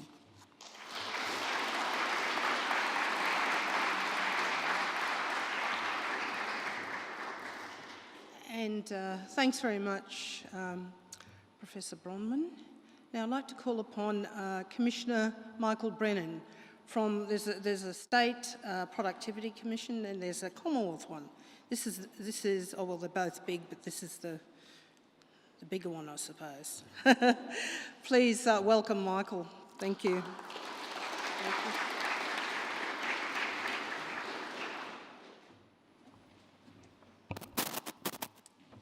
Well, thank you very much, Jackie. And I'd like to thank Joseph for that magnificent welcome to country earlier today. And I too would like to acknowledge the traditional owners of the land on which we meet and honour their elders, past, present and future. It's been highly informative for me to come here today and hear and learn more about Cape York Welfare Reform and the Family Responsibilities Commission. I've read a fair bit about it, including the various evaluations of the program, and I have read the QPC report, or I'm still working my way through it, but I'm getting there. But nothing beats coming here and hearing the stories, seeing the video, hearing the first-hand accounts. So aside from being informative, it's humbling, I think, to witness the strength of leadership and the courage that's been on display this morning. So what do I have to add? Well, the reason I'm here is because earlier in the year, the Productivity Commission put out this report entitled Rising Inequality, ? A stocktake of the evidence. And it basically looked at trends in inequality in Australia in terms of income inequality, wealth inequality, consumption inequality. And I won't bore you with the detailed findings. Essentially, it found that on conventional measures of income inequality, and there are several, no one perfect measure, income inequality has risen slightly since about the 1980s, but not that much since the global financial crisis. And that's been in the context of reasonably good overall growth in incomes over 3 decades or so. It set off a bit of a debate. Is it a good thing or a bad thing? I'm not going to enter into that debate. I think it's an important debate. People ought to have a view. Some people will think that the level of inequality is still not good. Others will think it's okay. The real point I wanted to make is that That debate is a debate about how to tweak some of our, what I would regard as pretty conventional, well-accepted, well-understood policy levers. It's kind of within the comfort zone of policymakers like myself, because successive governments basically have dealt with inequality with what I'd kind of describe as like an industrial technology, like a big system that tries to address inequality through, variously, economic stability, trying to avoid recessions because recessions hit hard at the lowest end of the income scale, having a redistributive tax transfer system, so a progressive income tax system and highly targeted transfer payments that go to low-income households, and in-kind services like health and education. And like I say, it's a good system as far as it goes. It is an industrial technology, it's the comfort zone for policymakers, it's the conventional toolkit. I think what I would say about it is it works very well for the mainstream, but it's not working so well for people who are experiencing entrenched disadvantage. And of course Australia has just such a cohort even after 27 years of continuous economic growth. So we looked at 3 dimensions of economic disadvantage in our report. The first was income poverty. So there are 2.2 million Australians, around 9% of the population, who live below the poverty line, measured as a relative measure. And many of them exit poverty, so they might be in poverty briefly and then exit, but a lot of them go back into poverty, such that in 2016, of the group that was in poverty in 2001, 30% were still in poverty in 2016. They'd either stayed in poverty throughout that time or they'd moved out only to sink back in at some future point. One of the big drivers, obviously, is joblessness. Jobless households are those most at risk. The second dimension that we looked at is measures of material deprivation. And there's a kind of an accepted method of looking at material deprivation, which consists of looking at 22 things that most Australians would regard as an absolute essential. So it's things like being able to pay for new clothes for school, an annual dental checkup, a separate bed for each child, having a telephone, having a washing machine, having, when it's cold, one room of the house that you can warm adequately. Probably not a big issue in Cape York, I grant you, but in a lot of Australia it is. And then looking at how many of those things Australians live without or for them are out of reach. 2.7 million Australians, or 11% of the population, were lacking at least 2 of those 22 things which most Australians would regard as a bare essential. And that rises to 40% for Indigenous people. The third element that we looked at was social exclusion. And on this, the Brotherhood of St Lawrence has developed an index called the Social Exclusion Monitor, and it has 7 life domains which range from material resources through to health, social connections, to community, and include personal safety as well. And on the basis of those measures, the conclusion that they reached, that we report, is that 5% of Australians experience deep social exclusion, and there's a further 17% who experience more marginal social inclusion. Again, it is much higher for Indigenous communities. So the obvious question that it raises is, why don't we do better? And I think the basic conclusion is that, firstly, it is very difficult. For the most part, our policy systems, our structure of service delivery are not all that well geared towards dealing with multi-dimensional disadvantage. So when I describe that industrial technology, if you like, that system of mass production that we use to try and tackle inequality, 2 observations about it. The first is that it's pretty impersonal. You know, we have a rules-based system that defines eligibility, often for important reasons, but you think about the basis on which we pay pensions or New Start allowance and the like. We want to define eligibility via very objective benchmarks, whereas more and more the solutions, particularly in disadvantaged communities, have to be much more tailored around the individual. The second thing is, in our conventional service delivery systems, as Brownwyn alluded to, we have a very structured, often pretty hierarchical structure, and there's much more accountability upwards to the system managers or the senior people in head office, or dare I say, to the minister, but through them the parliament and the like, than there is accountability down and outwards to the people who are the recipients and the users of government service. But increasingly, we need solutions which are place-based, which are owned by and designed by and with the local community and are led by the community, and which can, as we heard today, both reinforce and be reinforced by the social norms that exist in the community. So having, as I say, it's imperfect, read a bit about FRC, and I'd love to go and see more on the ground in Cape York and the Queensland PC work, I thought I'd leave you just with a handful of fragmented reflections that I pick up both from my reading and listening to what we've heard today. The first reflection I have is that in tackling entrenched disadvantage, the strategies always have to be multifaceted. There's always going to be an economic development element, but housing, education, social behaviours, health are always going to have to play a part. There's always probably going to be some combination of supporting and enabling services on the one hand, as well as an emphasis on responsibility and self-reliance, as we've heard today. But it's difficult for government, from a remote point, to determine what exactly that trade-off is. That's a decision that's much better handled locally and on the ground. Thirdly, that often we are in the business here of trying to shape social and community norms. And it's going to be very important to preserve and strengthen some traditions rather than try to supplant them.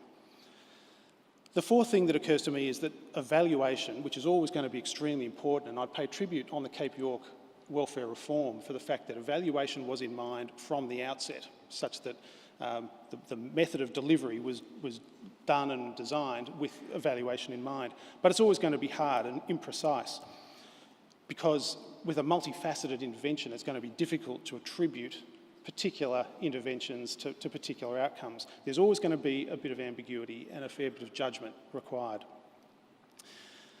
Fifth, that solutions will almost always have to evolve as they go, and they should, and that there's actually danger in them kind of calcifying and becoming just another government program. And relatedly, that it's one thing to innovate in relation to new services or new things that you put in place. It's much harder to get the traditional service delivery architecture to adapt to the philosophy of the place-based solution on the ground, particularly when the philosophy of the place-based solution might vary from community to community.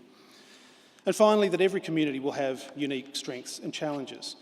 When I think about pockets of disadvantage, say in urban or regional areas, there will be many that would be closer to economic opportunity, for example, than remote and discrete communities, but they won't necessarily have quite the same strength of community that was on and is on show here today. So I think this is a huge challenge. It is a massive paradigm shift for conventional policy and service delivery, but I think this is very much the way forward if we are to tackle the sort of entrenched disadvantage that we illustrated in this report. And so I'm hugely grateful for the opportunity to be here today and to hear the experiences firsthand of those involved with the Family Responsibilities Commission. So thank you.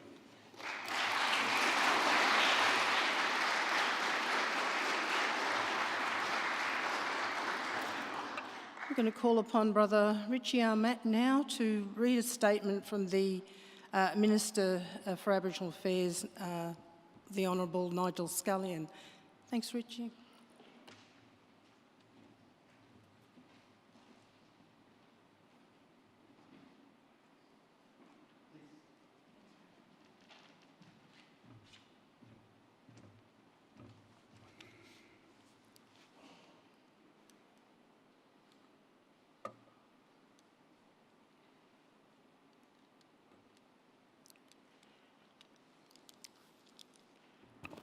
Good afternoon, ladies and gentlemen. Welcome to this forum. I think it's absolutely important for our people in Cape York that you people attend and you understand what we're trying to achieve. On behalf of Cape York people, thank you very much to the traditional owners for allowing Cape York to speak here today. The leader sitting in the front here, Mr. Noel Pearson, has been the driving force behind our people's future. I want to thank the Deputy Premier for attending the forum, and everybody else here. This statement is from the Federal Minister for Indigenous Affairs, Nigel Scullion. He couldn't be here today. Parliament's sitting in Canberra, and he sends his sincere apologies. But he assures us that he will attend our summit next month in Cairns. And I would urge you, Deputy Premier, on behalf of Cape York people, we would urge you, as the Deputy Premier of this state, and also the Minister for Indigenous Partnerships. Since the 2007 From Handout to Hand Up, the reports, Cape York Institute and the People of Cape York Welfare Reform, CYWR, communities of Aurukun, Cowan, Hopevale, and Mossman Gorge have been at the cutting edge of addressing welfare dependency. They advocated for a model centred on the community that supported the restoration of local Indigenous authority. Since then, the Commonwealth and Queensland governments have worked in partnerships with Cape York Institute to support the Family Responsibilities Commission as a fundamental part of the Cape York Welfare Reform agenda. The FRC is acknowledged as the most critical component of Cape York welfare reform. The FRC conferences encourage individuals and families to engage in positive behaviours whilst promoting the interests, rights and well-being of children and other vulnerable community members. The reach of the FRC has been extensive, with most adults in these communities having contact with the FRC at some point in time. This positive impact on communities has been driven by the excellent work of the local commissioners, and there are some of them sitting in this room now who have carried the weight of their communities on their shoulders, and I commend them in the highest regard. Taking such a strong stance against antisocial behaviour has been a very challenging and demanding commitment for these leaders. However, they have stuck fast to their vision of strong communities that are free from the welfare trap. We should all commend them for their amazing work and resilience. The data collected by the FRC shows the impact of our income management is delivered in CYWR communities with the FRC conference Environment Improving Clients, access to natural justice and encouraging the take-up other services and support availability in communities. The data shows that there is a positive impact from community members engaging with their local commissioners. The profound damage arising from welfare dependency in Indigenous communities continues. It continues to be a problem that cuts across our efforts to close the gap on Indigenous disadvantage. You know, I think it was Brownwyn who said, "You don't understand. If you don't live in an Indigenous community around this state or this country, you will never understand the plight of our people. It is a hard job, and it is really hard yakka. Because there is nothing like this hall that we sit in, this building, the Custom House, in any community in Cape York. Zero.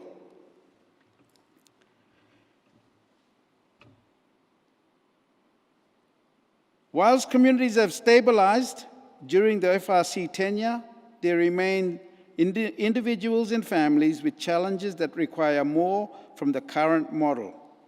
We clearly have further to go, which is why I welcome open discussions such as this on how we can improve the FRC and tackle intergenerational welfare dependency. I believe we should support Indigenous leaders who are prepared to work with government to tackle this issue and take responsibility for achieving better outcomes for their people.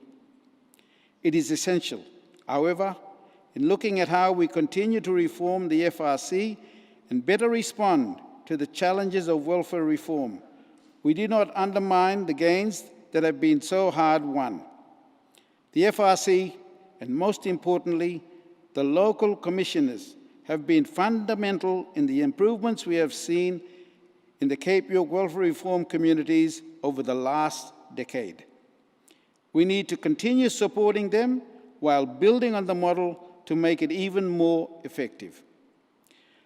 What government must not do is walk away from Indigenous leaders who are prepared to deal with the issues confronting their communities. I look forward to hearing the results of your discussions today and to continue to work with the CYI and the Queensland Government on the next phase of the FRC and CYWR. Thank you. Minister Nigel Scullion, Indigenous Affairs Minister.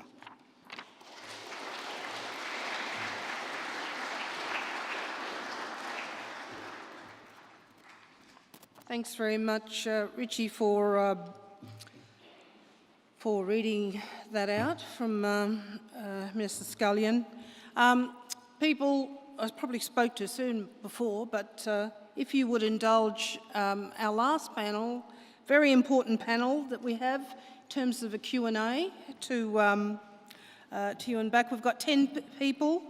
I'd like to call upon the family FRC commissioners, Michael Brennan, Brownwyn Fredericks, Noel Pearson, and Commissioner David Glasgow to come to the stage. Thanks. Okay, thank you. So we'll hand it over to the audience for a Q&A. To panel members, you maybe want to ask the whole lot of the FRCs a question or certain individuals, so please, who'd like to start off? Okay, now's your chance.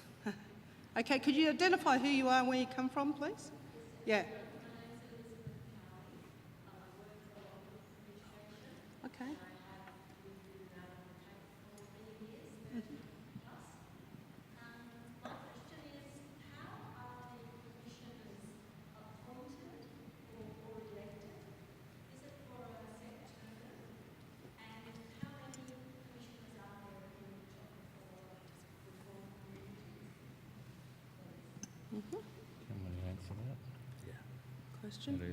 David. Hello, my name is David Glasgow. I'm the FRC Commissioner. There are 24 commissioners at the present time. Our Act basically requires that they have exactly the same qualifications as a Supreme Court judge without the legal qualifications. So it's the same qualifications of in relation to conduct and searches of domestic violence, criminal history and those sorts of things. They're nominated by generally the justice groups in the communities, and where a justice group doesn't exist, they're nominated in part by councils. Initially we were appointed for a 3-year term, 3.5-year term, and then subsequent governments appointed us annually. The Newman government removed the sunset clause and we became a permanent entity and were appointed for 3 years. And then subsequently we appointed annually thereafter. Everyone's appointment expires at the 31st of December. Thanks, David. Gwyneth Roberts, a long time involved with the Aboriginal community in Brisbane, and the more I know, the less I know. But it was most informative and helpful to hear from the commissioners. You are wise, you are brave, and I love the phrase tough love, working with your families. I just wondered if you would like to make, perhaps the Commissioner, some comments about your relationship with the police, who they are and how you work with them. Thank you. Who'd like to do that one? Relationships with the police? The commissioners couldn't. Any of the commissioners? How your relationships with police? Doreen, is that how you know that? or Maureen. Did you, relationship with the police, you said?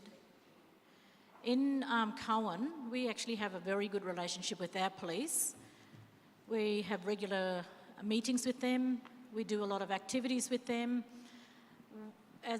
If there's any DV, they're actually, we have a lot of conversations with them concerning families.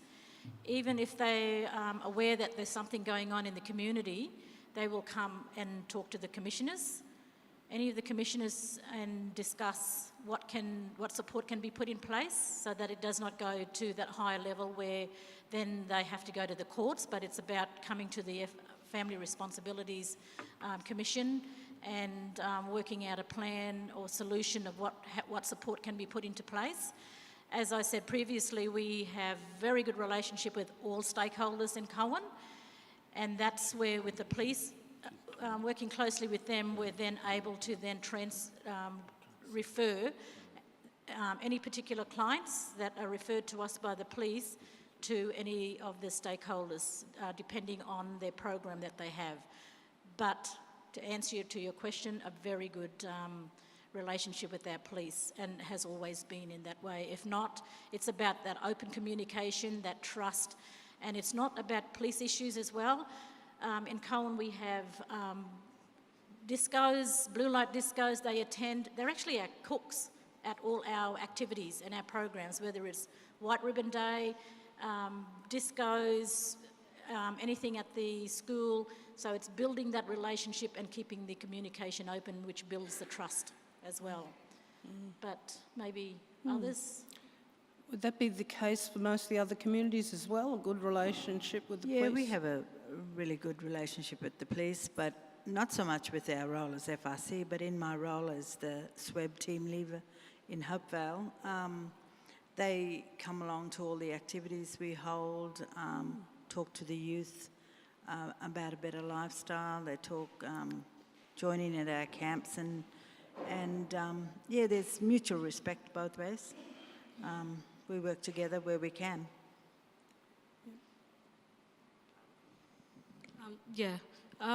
In Aragon it's the same too, but mainly with the mediation project. There's a relationship there with the police.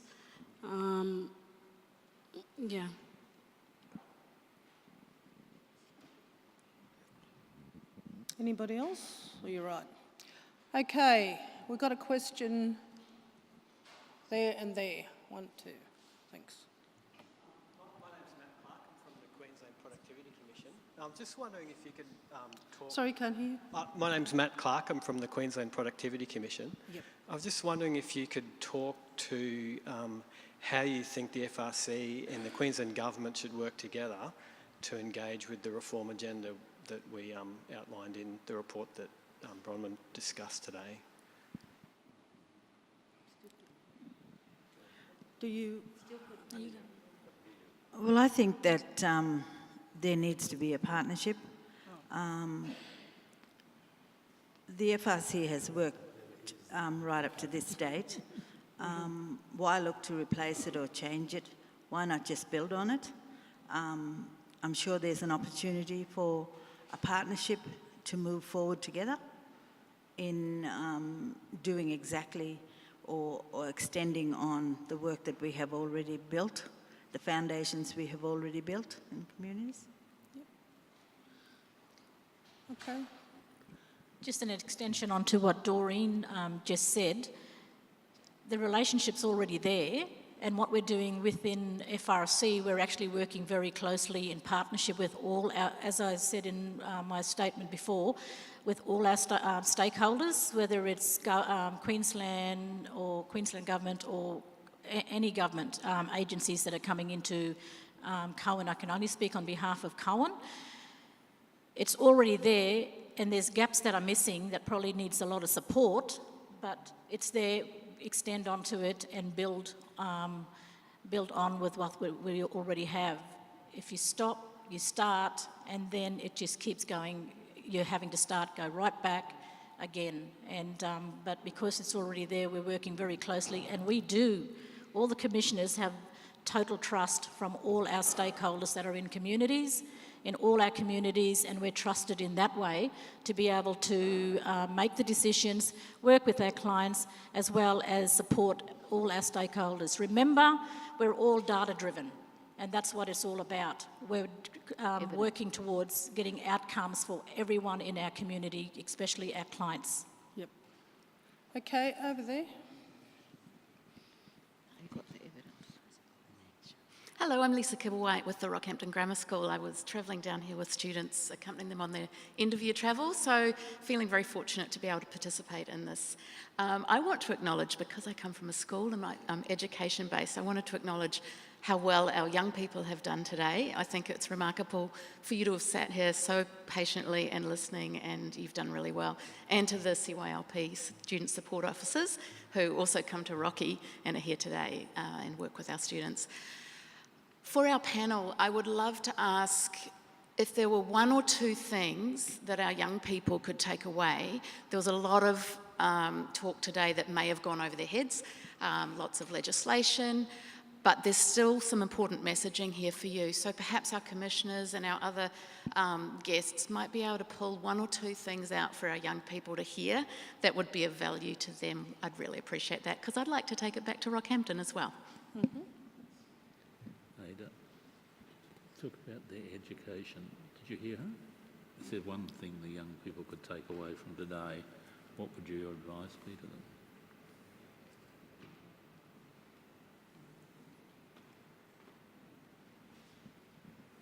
Yeah, I think the one thing the young ones should take away here is education is very important. I mean, you know, you don't take that for granted because you only get one shot at it, and you do the best you can while you have the support and everyone around you. I'm going to... Does that... Brownwyn. Is mine live? Yep.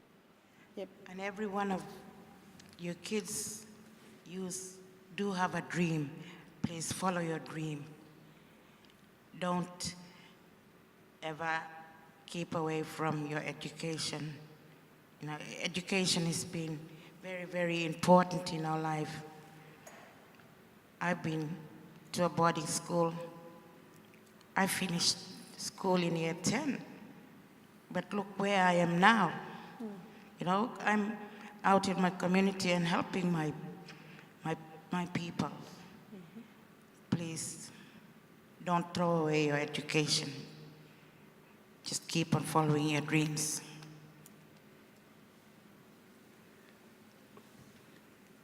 Children, the message I'm going to give you is education is key to everyone's life. It doesn't matter who you are, what you are, where you come from, Indigenous, non-Indigenous, but education is the key to everyone's life, even to adults. I'm still learning and educating myself through my life. And this is where I am. Become a leader for my community. But there's a lot to learn as you grow. Thank you. I guess my message would be never stop learning. Always learn something new every day. Because like Commissioner Komira said, we are learning new things daily. Never forget who you are. Go to school every day, get your education, get your high school certificate, and take it further. And always be responsible for your actions. I'm going to hand that back to Brownwyn, please, if you don't mind, because we are, and then I want Noel to have the final say here, because we are running out of time. I've just been given the wind-up, sorry people. We could go on, I know, for another hour. Sorry about that. Special Brownwyn? shout out to the Rocky mob, because I just moved here from Rockhampton in April, back to Brisbane. I lived in and out of Rocky for the last 20 years, and as part of the Queensland Productivity Commission, we did visit Warrabinda and spend some time in central Queensland as well. But in terms of education in young people, Aboriginality and Torres Strait Islander identity can and does equal excellence. But it's up to all of us as individuals to bring that excellence out of ourselves and out of each other. So strive for excellence, and strive for excellence for your communities too. Okay, over to Noel, thanks. Noel. And Noel. There. Over to you. Yes, Okay. Yeah. Thank you, Jackie, and to everyone on the panel here and everyone who's supported us here today. I'm particularly proud of our young students from Cape York who are with us. You know, the most disadvantaged people in Australia, black and white, fall between the crack and the gap between two big systems. Two systems that should support them to get out of disadvantage and to improve their lives and to have happier lives and to have futures for their children. But in Australia, these two systems are disconnected. They bear no relationship with each other. One system is a giant system called income support, social security, and it's run by the government in Canberra. It makes sure that individuals and families receive income support if they don't have work, if they don't have means to find their own income. They are supported by the social security system. And there's one big principle in that social security system, underpinned by the law, that says income support payments are inalienable.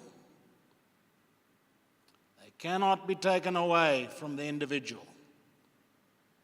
It is a right of the individual to receive income support if they qualify for it. Very difficult to intervene in relation to the income support entitlement of those people who are entitled to it.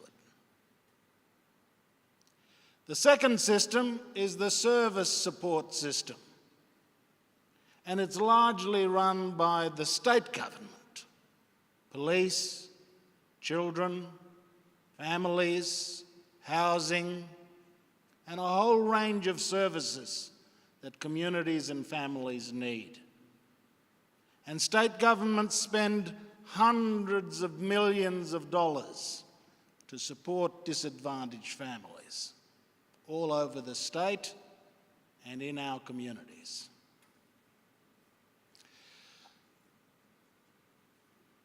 The Cape York welfare reform was premised on the idea that one way we might tackle disadvantage, tackle the most profound inequality in Australia, by connecting the two systems. Bringing the Commonwealth social income support system together with the state's service delivery system, service support system. Create a connection. And that connection had to be done by law, because the Social Security Act says nobody can interfere with the individual's entitlement to income support. But how do you connect these two big systems? Well, the Family Responsibilities Commission is the one idea and the only idea in Australia that connects those two systems. It connects the income support system coming out of Canberra with the service support system that comes out of Brisbane. And it puts into the hands of local community leaders a power to intervene in relation to the income support received by individuals. That is the innovation of the Family Responsibilities Commission in policy terms. It is the first time that a connection was created between those two systems. And we needed a law to do it. And the person that introduced that law was Anna Bligh. She took our argument and she legislated for this commission to be put in place. And in Canberra, her counterparts in the Liberal National Party government did the same thing. They amended the Social Security Act to empower the Family Responsibilities Commission to intervene in relation to welfare. That is what the FRC is. Now, the QPC's report and other reports of the Productivity Commission often deal with the question of service delivery. And how do we rationalise service delivery? How do we make it more productive and more effective? And these are very good ideas, and we've contributed a lot to that discussion. However, the one thing that it doesn't deal with, and the one thing that the Minister's announcement does not deal with, is welfare reform. The connection between the Commonwealth system and the state service system. If you get rid of the FRC, you no longer have welfare reform.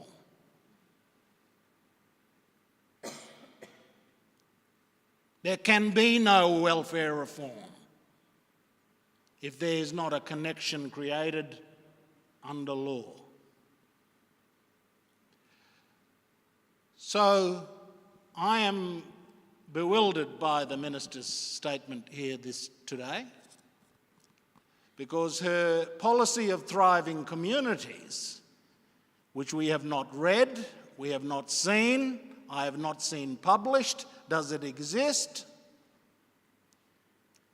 So we can appraise what it says and interrogate its meaning. This policy of thriving communities, I took the Minister to mean, will replace the Family Responsibilities Commission and Cape York welfare reform. Am I misapprehending what she said? Am I mistaken in my interpretation of what she said?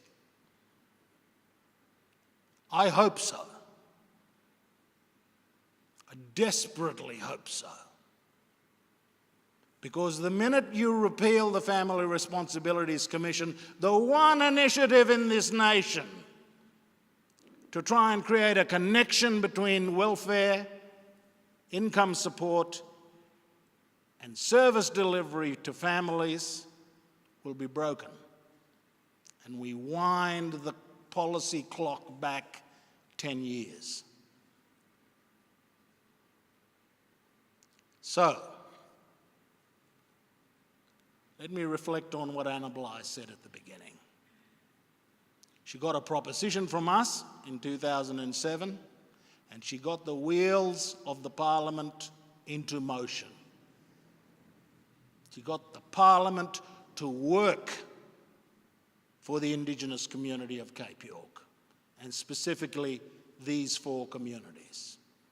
She got the legislation through the Parliament, and the LNP government in Canberra did the reciprocal legislation, and the two systems clicked together. Self-determination. What is self-determination, if not placing authority and decision-making and power into the hands of the people? Why would we want to go back to a system where they were merely consulted and had no authority over their people? You could set up a consultative group, an authorised group and so on that had no power in relation to their people. We could rewind the clock back to that, but what good would that be? The FRC is a creature of self-determination. We created an institution that granted some power and authority to our own people. And why would we want to give that away? And you've heard from their own mouths what they think the effect of taking that away will be.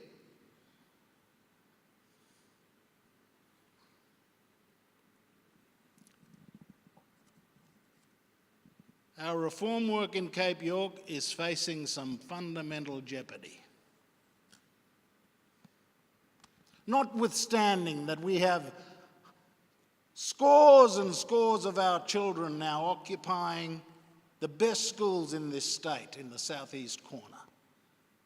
Go to Morris Brothers, go to St Peter's, go to Clayfield College, go to Brisbane Grammar, and see our children thriving, if you want to use the rhetoric.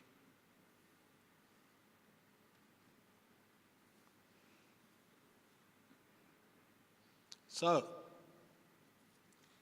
I read the Minister as saying that the FRC will eventually pass away. And it will break the connection between those two important systems, the system of income support and the system of family service support. Now, one of the things Anna Bligh did, and it wasn't just creating a connection between those two systems that empowered local people to take charge of their own people. The other thing she did was she intervened on alcohol. And there is this ideology in the state government at the moment that somehow, as long as the decisions are taken locally, they will be all correct. No. Our councils had control over the canteens for decades. And the Hobbesian chaos was not put to an end by them. It required the Premier to take the canteens off the hands of the councils. Let's not be simplistic about this. It's not simply local control that is the solution to all of our problems. It is responsibility at all levels. And yes, it is easy for regional and national leaders like myself to push for policy, to call for welfare reform, to call for alcohol controls.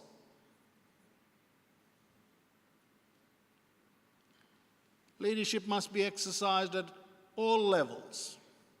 The ideology of local control can see a situation of neglect play out for decades, as we saw with alcohol in canteens. The single most beneficial thing that was done in Indigenous policy was Premier Bligh's decision to take the canteens out of the hands of the councils. She saved more lives with that policy than any other politician has done in the Indigenous affairs space. I'm just profoundly struck by Premier Bligh's, or the former Premier's, statement here this morning because I thought to myself, she has saved lives through proper policy and the courage to do real reform rather than rhetoric. So the clock is ticking. That's the theme of our presentation here today. You know what the clock is ticking on? That at some point, the 46% representation of Indigenous children in child safety in this state is soon going to be 50. That's what the clock is ticking on. And will we have a state government that in relation to a trial that has yielded such promising results, a state government that would seek to wind this back and destroy the progress? Who really believes that we'll wind the clock back if we're not prepared to tackle welfare in the way that these people have had the courage to do for 10 years? Let me say in conclusion, it is easy for people like me to call for reform and to push for reform and to push the levers of government to pass the necessary laws and everything else. It is easy for me to do that. What is hard is to then put it into practice. And this is what the FRC and the commissioners have done so steadfastly over this past decade. But what I've heard from the Deputy Premier here today makes me sick to the stomach. That people could work on an agenda for so long and so hard, and so many blood, sweat, tears be shed, only for some vague policy of thriving communities, unarticulated, unread, unavailable, to be arbitrarily called upon to destroy the work of the Family Responsibilities Commission. We will have to seek to resist the Premier's announced policy position, the Deputy Premier's policy position. There's so much foolishness. We have to resist it, Yurangay. We can't let progress be flushed down the drain. And if you want to serve other Indigenous communities around the country, in the suburbs, in the country towns, those pockets of egregious disadvantage, you've got to have community control over your welfare system. It's an essential and inescapable part of the pathway forward. This was not the way in which I had hoped today would play out, obviously. Nobody ever wants to fight a government. Nobody ever wants to fight a deputy premier. Nobody wants to ever put themselves at odds with a big system. But she today is talking about anti-reform, winding the clock back, and she must be resisted. And I call upon the federal government to stick with the reform agenda that we've had for 10 years in these 4 communities. We have many, many students. I see a couple of the kids here. I saw them in the streets of Arakan many years ago when they were tiny children. And their mothers and fathers got behind them and supported them to get them to where they're at. You know, there's a lot of rhetoric about strength and strength-based approaches. Lots of rhetoric. These people know what the strengths are. They've told us a lot of times about the abuse they've received, but they'd be able to tell you countless stories about the strengths of people.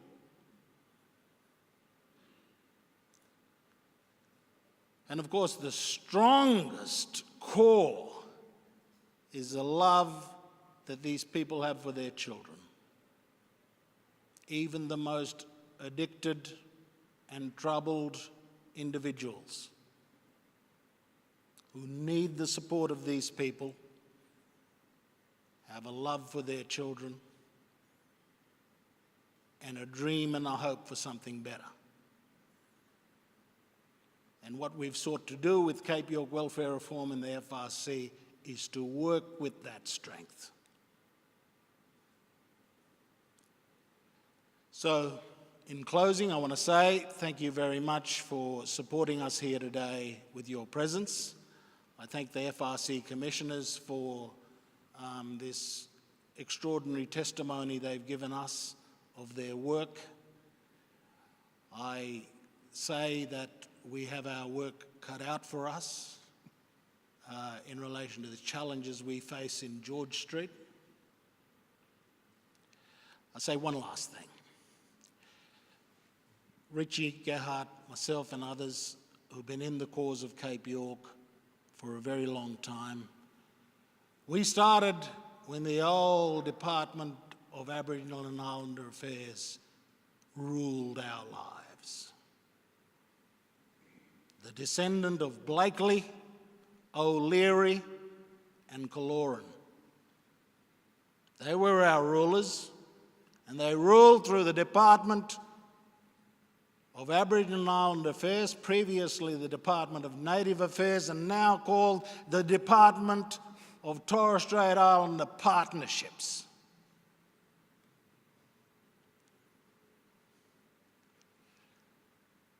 I started my public life fighting against that department because it was an evil structure. It was an evil structure that kept our people down, kept us discriminated, kept us marginalised, and I'm afraid to say its essential character hasn't even changed. The character of that institution has not even changed. Blakely, O'Leary, Kaloran, that's it. Thank you.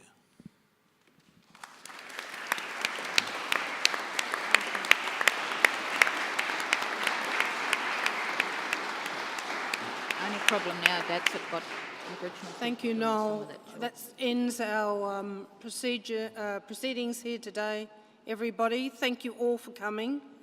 And remember, each and every one of us, that, none of us will ever be free until our children are free, our people are free in this country. Thank you. Thanks for coming.